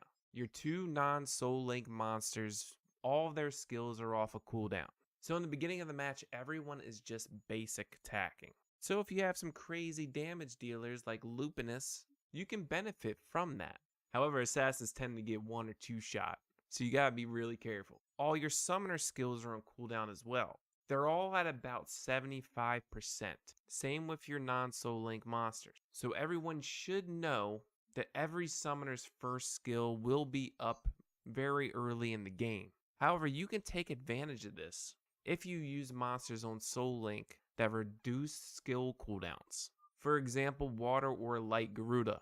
If you Soul Link them in the beginning of the match, the skill that they have to decrease cooldowns is only 3 mana cost. So by the time the Brawl Arena mana is at 3, your monsters and summoners still won't have all their skills up. So you can quickly use Garuda's skill to boost everyone's skills up and make them available before the enemy. You can nuke someone down before they even get a chance to get a skill off. Another tip to do is actually wait for all of the enemy skills to go off. If you plan on using like buff strippers or something like that, conserve all your mana, watch the monsters use their skills, and then you go to town and do your wombo combo, strip, whatever you want to do. A lot of people just start blowing things up right in the beginning. Sometimes it's better to wait. Don't put yourself in a situation where you lose the lobby and you play against a very full sustained tanky team and you don't have any heals. If for some reason you do end up not bringing any sustain and they ban your only healer that you picked, you might get screwed. Even when it's a fight that you probably should have won. Provoke is your friend. They are forced to attack that tank. Make sure to definitely take advantage of that. When 3 or 4 monsters have to attack the one target, the tankiest target out of them all, this can change the outcomes of games. Don't pick easy counters first. Like Chloe, for example. You pick Chloe and then they can pick either a Karambit, they can pick a Lupinus, they can bring a Dark Cowgirl, anybody that ignores beneficial effects, Water Martial Cat, or they can bring a Sekhmet or a Chilling to steal the buffs on my monsters. Also have counters for your counters. There has been a lot of Fire Frankensteins that have been built, and I'm เก่งไหมออเบียนี่เก่งไหม sorry, but like I said, have counters to your counters. You may have built a Fire Frank, but then your enemy takes it. So then what do? You build a Water Werewolf, which on Soul Link can completely counter Fire Frankenstein. So right in the beginning of the match, I'm literally doing all this damage to Bulldozer, trying to take him out first, because I know the capability of Fire Frankenstein and he can one-shot people, and I don't want him to one-shot me or anybody on my team. So with Water Werewolf, you can literally spam his Soul Link on 3 mana cost, which does a ton of defense break. And it does really good damage as well when you build him as a tanky build. Gotta be creative. You don't always have to play the meta. And lastly, your utility skills. If you really want to get that next step in improvement in Brawl Arena, I highly suggest getting Consecutive Evasion, Master of Evasion, Concentration, Luck always helps, Weapon Proficiency, which is changing your main weapon attribute every 30 seconds in PvP. This is actually really huge. A lot of people think it's not. If you can take out the first threat and then be able to weapon switch to get to the next threat before the enemy can weapon switch, this is an extremely huge advantage. All these skills are cheap as well with skill books. It's worth it. And when you get a chance to bond enhancement, this is good for PvE and PvP. Being able to change Soul Link is actually really good. I talked about this on a video like 3 months ago, where you can do some crazy wombo combos on Soul Link. As you can see, Bastette's skill is down. If you switch to Bastet, her skill is up and you can use it with mana, and then you go back to a different Soul Link monster. So you can get up to a 6 attack buff really quickly. Standard, if she was just on Soul Link,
เอ้าแล้วทำไมไม่ตีอ่ะตัว If กู you เป็น just เหี้ยเนี่ย spam her skills real quick, it would only โคตร be เหี้ยเลย 4 in ยื the นตั้ง beginning, นาน not 6. You then ออ have to โต้ wait ก็ for ติด mana อยู่ to keep spamming it to get the 6 and then to get the 8.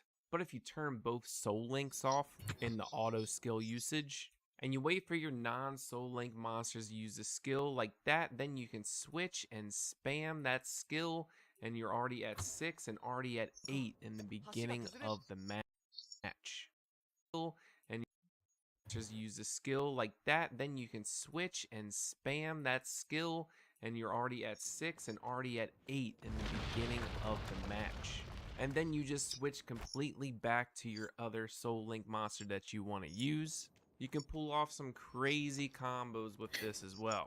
And that's it for เล่นใน today's เรื่อง video. เสร็จเดี๋ยวกูไป These tips will help, but also it always comes down to gear, อืม runes, etc. ข้าวกับ So ข้าว just กิน keep ข้าว on grinding, and you'll get there before you know it. If you like my videos and like my content, sub, like, dingy bell. See you in the next one. Peace!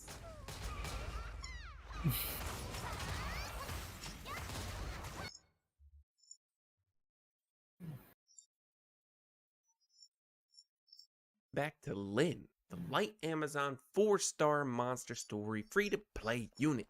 I have a lot of faith in my community. I'm so proud of them. In the last video I compared Bulldozer and Lynn, but what I didn't really specifically point out was that I was pointing out like the holy trinity comp of Konamiya Shannon and seeing if Lynn could replace Bulldozer once you get to that point. A lot of people stated like, hey, Lynn's probably better on attack speed, and that was the plan for Monday. And today's Monday. So today we're gonna compare what's better build for Lynn. Is attack speed better or not? If you like all my videos and like my content, hit the sub button, hit the like button, hit that bell dingy dingy thing so you know when I post a video. Let's go, baby.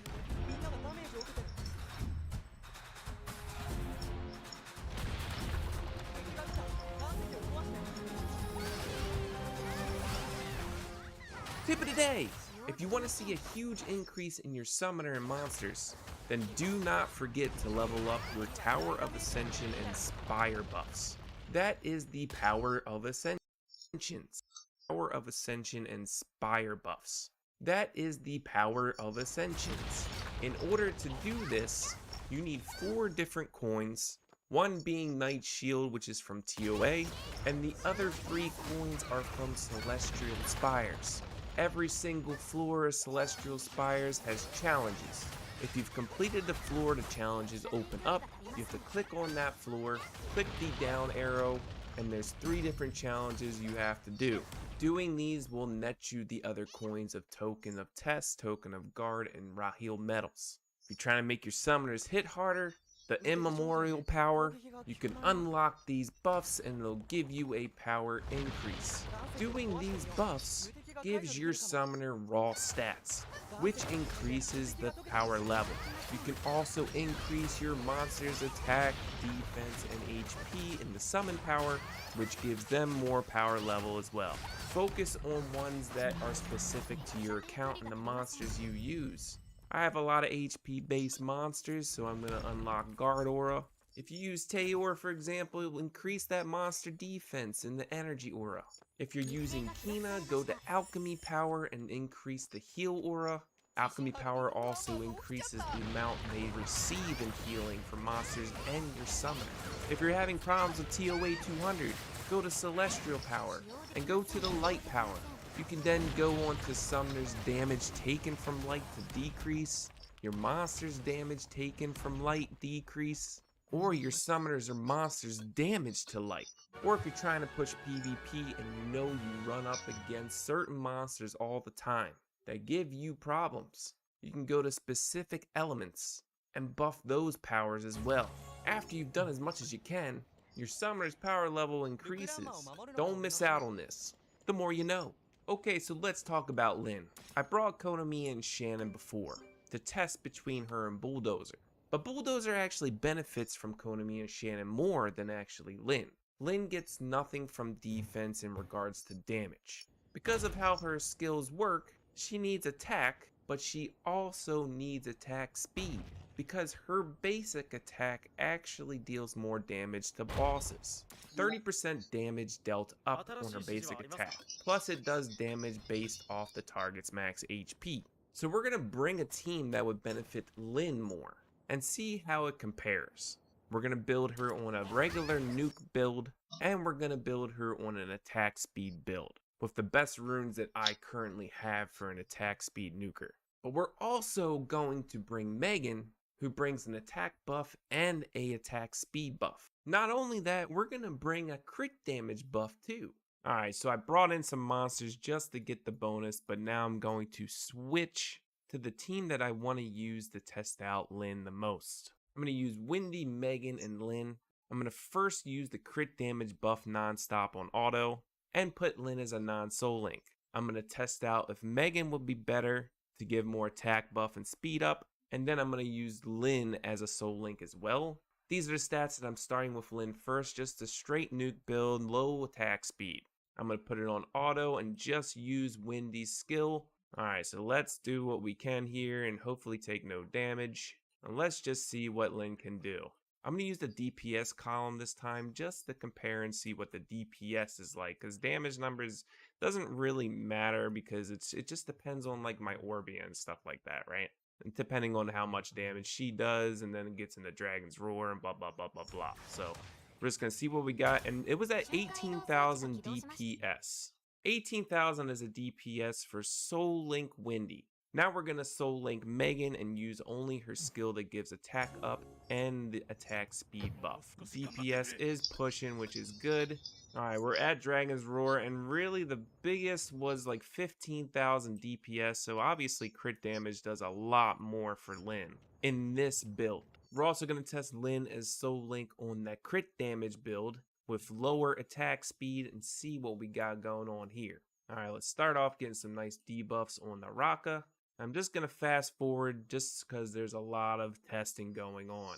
Alright, and with this build though, it looks like Lynn is putting out a ton of work as a Soul Link on that crit damage build. I've already gotten up to 18,000 DPS as her as a Soul Link spamming her second skill. So yeah, it's roughly 17 to 18,000. The first attack speed build is on a Swift Blade set. I don't have the best stats for this. 91.7% crit, 128% crit damage, and 191 attack speed. 2866 attack. So on attack speed, crit damage, and attack. Let's test this first on Wendy again and see if we get up to that 18,000 DPS. Alright, come on baby, let's get these debuffs up and let's start blowing this up. Alright, 11, 12,000, 14,000, 15,000, 17,000, 17,000 with the attack speed. You know, roughly it's about the same. It got up to pretty much 17,000, 18,000.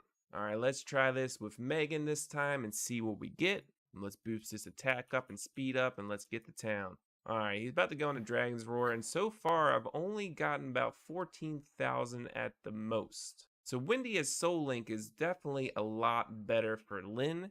I do want to test Lynn as a Soul Link too, just to see what kind of numbers we're going to push with Soul Link. I'm going to use her second skill because as we saw from the last video, this is what does more damage overall.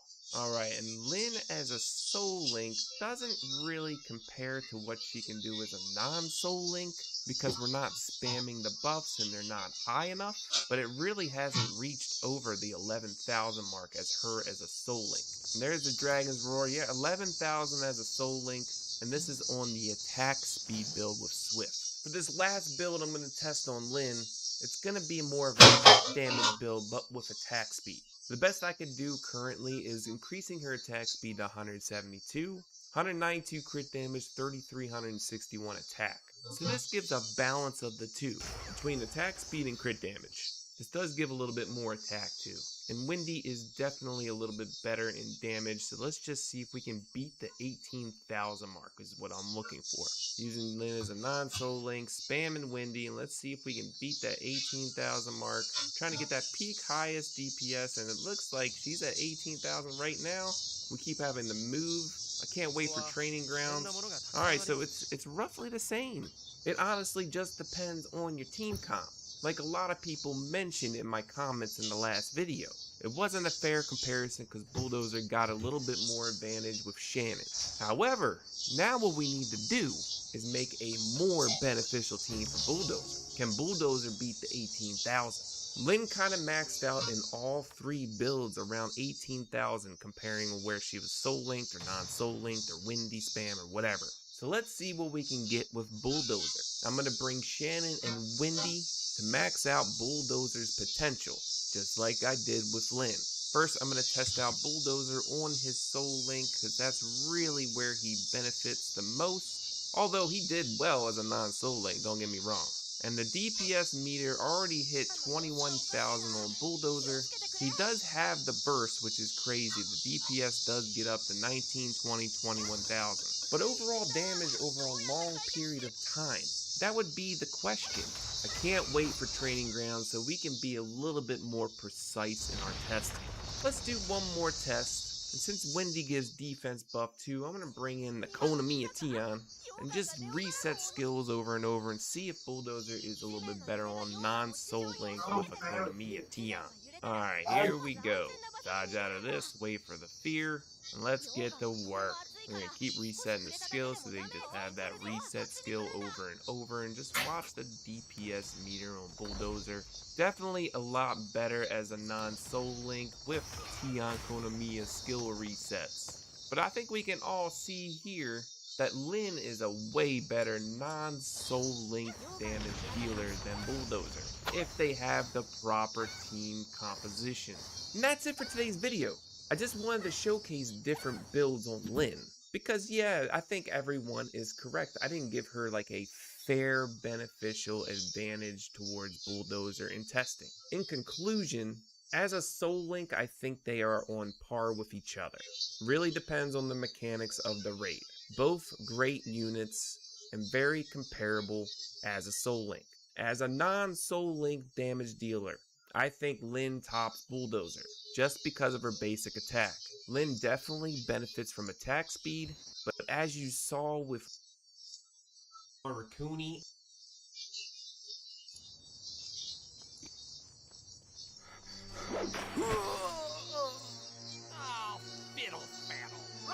What the hell? you can bring him in a lot of places. He really shines as a soul link monster, but he's really good off the soul link as well. What makes him good, you ask? Let's talk about his skills. His basic attack is nothing special. His second skill is an AoE stun, doing damage based off his defense and his attack. Low cooldowns, low mana cost. Great in PvP and great in the Waka for the Bremis ads. But what makes him shine is his third skill. This is a single target attack for 3 mana cost, really low cooldown as well. He'll hit that enemy twice, ignoring 60% of the defense. Huge damage, especially if you build him right. But because his mana cost is so low, you can spam this as a soul link. When I use him in like Brawl Arena, I usually don't put him on soul link. I just let him do his thing as a non-soul link monster, and he usually one-shots pretty much anybody except for like a really hefty tank or like a water unit. I still have a lot of improvement on runes. What's good about Bulldozer is he can benefit from a flat stat main stat.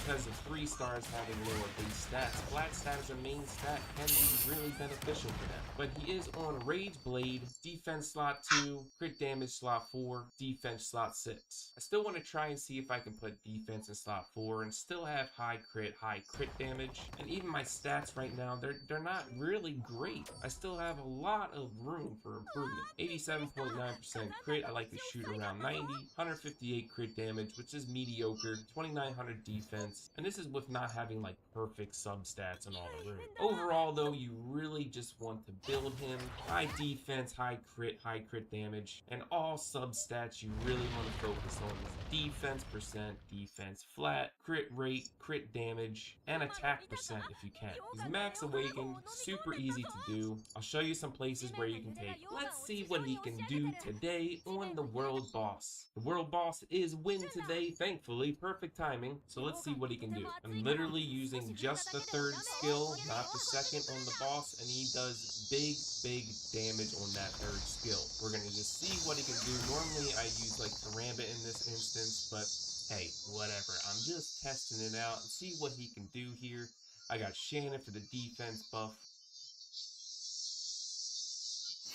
Rakuni just for my sustain. I'm just solo right now. I'm not in a party for World Boss. So he could technically do more damage, obviously. But right now, I mean, I'm sitting 5th with Fire Frankenstein, doing his thing, going down a little bit, yeah, whatever. But still, I mean, if you see the amount of damage that he's doing right now, 74,000 on his 3rd skill, which is huge. If I was in a party with the defense buff stacked up, you know, if I had Dark Magician right now instead of Rakuni for the sustain and plus an extra defense buff. But I mean, right now for a 3-star monster sitting 16th place, not too shabby. I would like to see what damage is kind of see. Okay, so here's a good example. As you can see on the damage meter, Fire Frankenstein is doing more than my Orbia. Now my Orbia is decent for free to play. I mean, she doesn't have like 200% crit damage or anything like that, but he actually out DPS's my Orbia, but not too shabby for Fire Frankenstein, a 3-star monster. I literally only have Soul Link 2 on, not using his first skill, just to do that defense penetration. Heroes Dungeon. I'm bringing Shannon to give Bulldozer a defense buff and attack buff. I'm bringing Helia for that defense break and the damage taken up, and I'm using Min Orbia to get the defense break plus more damage taken up. This goes so fast. Alright, we got the damage meter up. Here we go. 3rd skill only for Bulldozer. And of course it's going to be the stun. But he's already at 50% health just in 1 hit. And then he's going to die in the 2nd hit. Super easy. But my best record is 8.2 seconds with Bulldozer. Alright, let's hope and not get a stun. Here we go. Here's no stun here. Bulldozer, and then Bulldozer again, dead. And that's me not spamming the skills. I'm gonna try to see if I can speed it up just by dashing in and just using the skills. Alright, here we go. Boom, boom, boom, boom, boom, boom, boom, boom, boom, I'm gonna spam that 3rd skill. Boom, boom, boom, boom, dead. Holy moly. 8.5 seconds, and that was with a little stall walking in. Rune farming in Tier Glades, level 15. I'm gonna bring the same team, just watch them blow up. Alright, here we go. I'm going to assist it a little bit just to get this going. I'm just going to spam the Bulldozer skill. Spamming it. Watch the damage meter go up. Look at that. 220,000 damage in 19 seconds. He just hit a freaking shit, bro. If I was using the Fire Element as Orbia, I would get a lot quicker because I would get a lot of mana back quicker. So let's go ahead and do that. Walk in, do our thing. We're going to spam that 3rd skill. Bam, bam, bam. Thank you, man. Bam, bam, bam. He's already 14%. And he's dead. The damage is crazy. Level 4 Arachnid. A lot of people complaining. Here's a warrior for you. And this is going to compare Karambit, Orbia damage, and Fire Frankenstein. I'm just using Bastet. No defense buff whatsoever. And you'll just see how fast Wind Arachnid dies. And Fire Frankenstein is just putting in work. It's ridiculous. Oh, he died. And he's still top of the damage. But this is just a quick clear of Wind Arachnid. He will die sometimes, sometimes not. Here we go. Let's run another one so you know it's 100% run. So here we go. We're going in. Bulldozer's got the attack buff. No defense buff whatsoever. Putting in work. Spamming that 3rd skill. Bam, bam, bam. Thank you, ma'am. 229,000 damage. Fire Frankenstein, a 3-star unit. Let's see what he does in Naraka. Alright, here we go. Naraka. Bulldozer, man. I'm bringing Rakuni and Shannon. Another 3-star, another 4-star. Here's Dragon's Roar. Probably just goes through immediately. Josie's going all crazy with the ball running around me. Silly dog. Silly dog. Come on. Let's just fast forward to the end of the raid and see how much Fire Frankenstein and Orbia does alone. Fire Frankenstein's also great in this phase because of his AoE stun. Just wanted to showcase that real quick. Alright, and the rocket is about to die. 386,000. You know, it really just depends on what my other teammates do too. But hey, Bulldozer on the top of the list, 3-star diamond dealer. Pretty damn impressive. I've used him in White Shadow Cast. I've used him in Foggy. All amazing burst damage as a Soul Link. For PvE, you don't want him as a non-Soul Link monster, but where you can use him as a non-Soul Link monster is Arena. Especially in Brawl Arena. It really surprises people how much damage Bulldozer does. Let's just see what he does in Arena. I'm just going to put it on auto just for fun's sake. Alright, come on, Bulldozer. Do your thing, Bulldozer. Almost one shot of Vanessa. I got the sustain, I got the shields. Come on, Bulldozer, do your thing. Bulldozer is wrecking Juno down there. There we go. No problem now. No problem. No problemo. Here we go. We gotta kill that Vanessa before she reses somebody. There we go. GG. Here's the damage Bulldozer did. Pretty much more than anybody on the other team. And what's good about Bulldozer is if Orbia gets attacked, Bulldozer will go after that enemy. Do an AoE stun, maybe even one shot. That was a pretty tanky team for Bulldozer, but I'm still impressed. Alright, let's see what we can do in Brawl Arena. We got Orbia and that stupid water beetle that I don't like. I'm gonna bring in Fire Frank. เดี๋ยวด่านนี้วะ Let's just get rid of Water Beetle. มันจะจบ Raccoony. เสียเวลารอ They banned my darts. I'm gonna go cross. See what we do here. See what Fire Frank can do. Let's go, man. Come on. Let's kill these people. Come on, Fire Frank with the AoE stun. Randy's already dead. Summoner's dead because Fire Frank is pretty much probably one-shotter. Vanessa's dead, and now it's GG. มันโดนแบน See how much แต่ damage Fire Frank has done. That AoE โย stun. พัดตามน้ำเป็นเพราะว่าคนอื่นแบบงงไม่ได้ตัว3 ดาว Bulldozer putting in as much work as Tayor. And my Tayor is not on a crit damage build, but he is on like defense and slot 2, 4, and 6. Nothing too fancy here. But Fire Frank, I am sure surprised the hell out of that Orbia. When I use Fire Frank, I typically go like Tayor, Chloe, and Fire Frank. Chloe for the invincibility, just in case. I use Wind Staff. Let's see if I can kill somebody here. Alright, here we go. I'm gonna get this Orbia. One shot almost. Dead. ว้าวดัน9 Come ค on, I น just want some kills. Let's go. Come on. Why are you running? Why are you running? Come back here. Come on, baby. One shot and then finished off with 539 reading the Orbia. Holy moly. He didn't know what hit him with that one shot. Fire Frank. He's just amazing for a 3-star unit. Destroys people. And then I just finish it off with Wind Orbia first skill. I highly recommend building Fire Frank. At least trying him out. It's cheap. Just do it. I was literally just going for kills that game, and obviously I did get the most kills. And I'm pretty sure I covered majority of content, and you can literally take him pretty much anywhere. That's it for today's video. I hope you enjoyed this new series. I'm going to do a lot of different 3-star monsters in the future, especially now since it's so easy to max out. If you like my videos and like my content, sub, like, ding ding. Does this happen to you a lot? It happens to me all the time. But now with the new grading of substats and today's video is going to be another video from my Monster Showcase series, and today we're going to talk about golems. I'm going to tell you the top 3 are and how to build them. If you like my videos and like my content,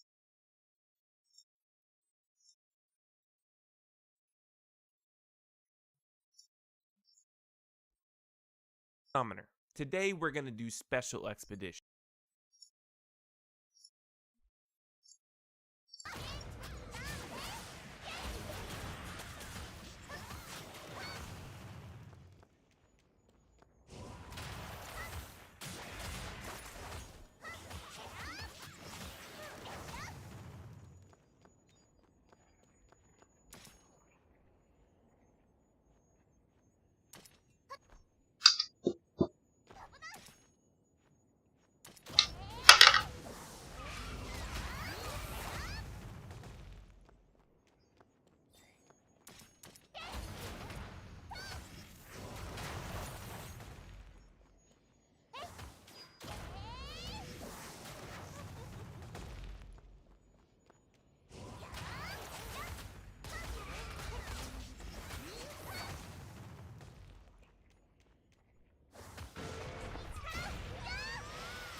これ以上素材を選択できません。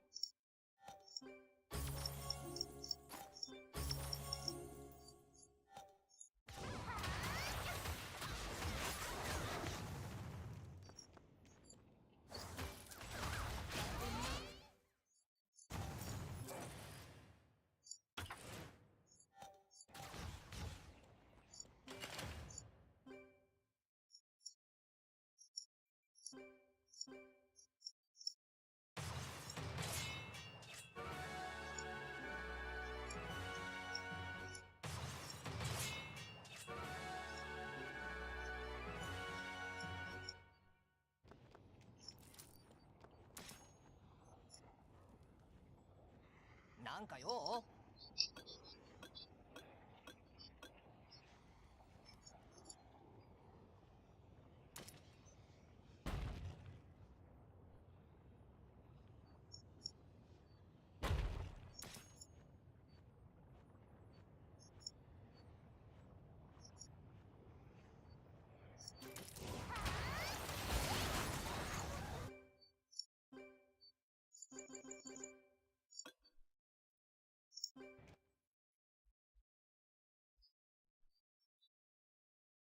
โอ้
気をつけろ。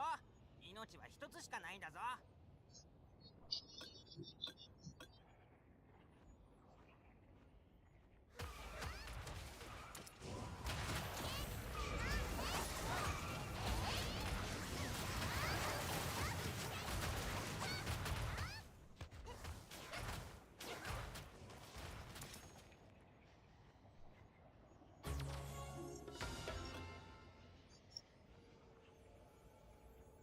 เฮ้ยสุดท้ายต้องโกโบ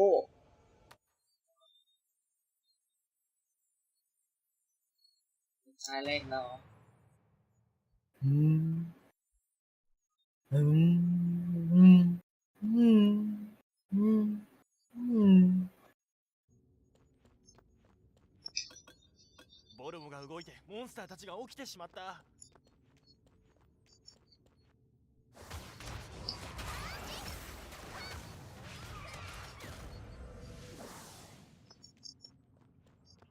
道を塞いでる岩を破壊しなくちゃ。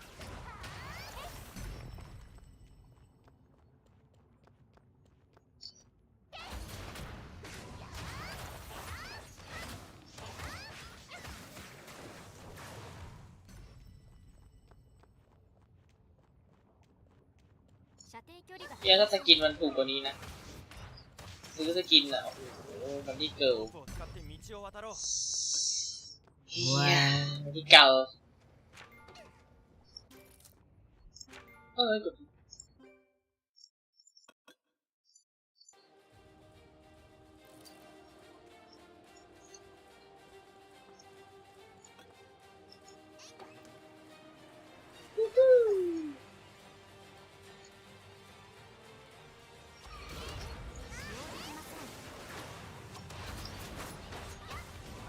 เดี๋ยวต้องลองสตรีมมาโลแลนด์แหละ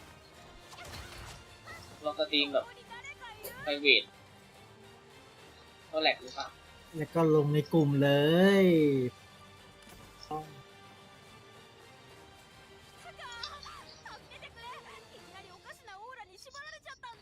สตรีมไว้หลักๆคือเอามาตัดคลิปที่หลัง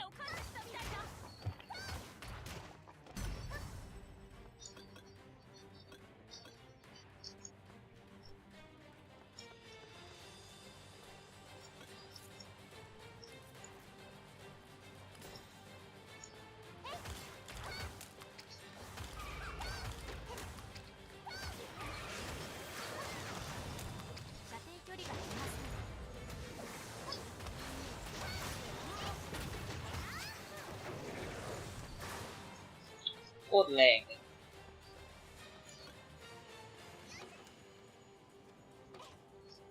บอโบถึงไรสัตว์มาดิเฮียอุ้ย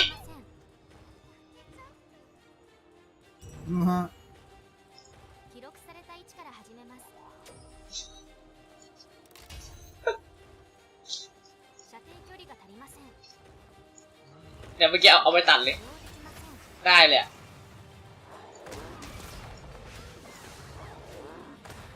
กำลังพูดเลยมาดิเฮียตายเลยกูบัฟฟลิปลูด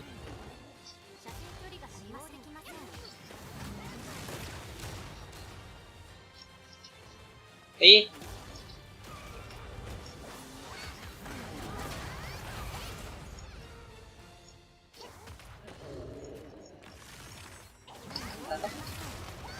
ไอ้เหี้ยโคตรง่ายเลยเหี้ยไม่เหมือน first try โคตรกำอ่ะ first try อ่ะไปตัดลง YouTube ช็อตดีกว่าพี่ เพราะมึงก็คำเป็นคลิป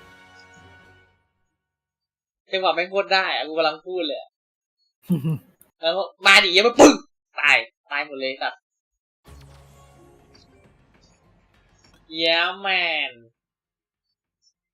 หมดแล้วบอส เชี่ยเนื้อแกะนิวซีแลนด์อยู่700 what the fuck แบบไฟแล้วแต่เนื้อแกะ ว่าคาโบนาร่าอร่อยมาก ไม่ได้พูดเลย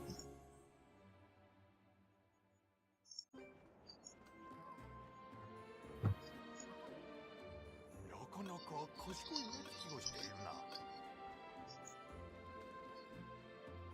よし一緒に頑張ろう ซูนี่กับบาโลโอ 敵が怪しい動きをしている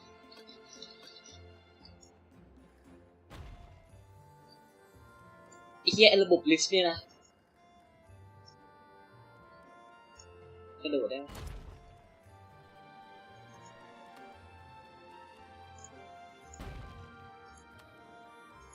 ซูนี่กับบาโล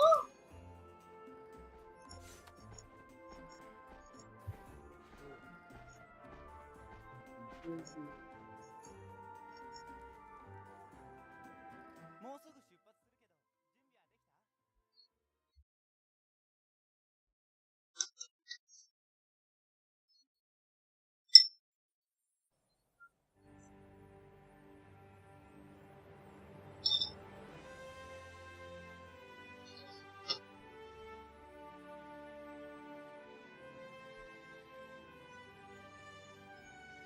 君とはまたどこかで会いそうだ私たちみんなに必要なのは勇気です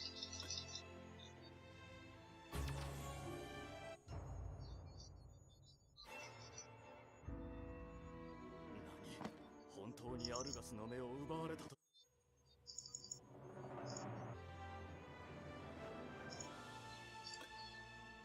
ラヒル王国の平和のために戦おう。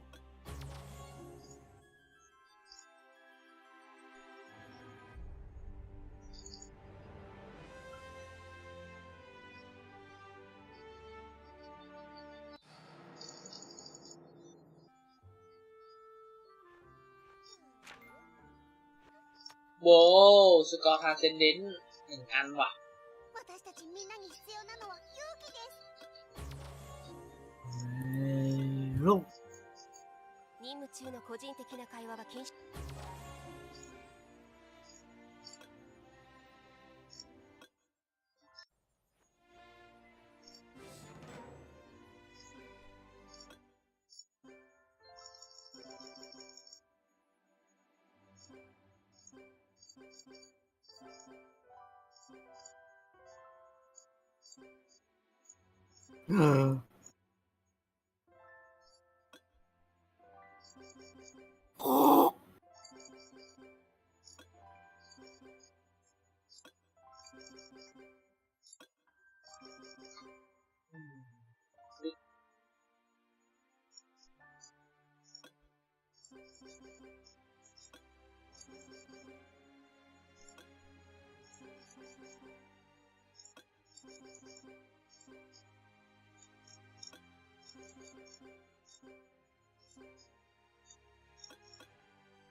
แบบข้ามดิน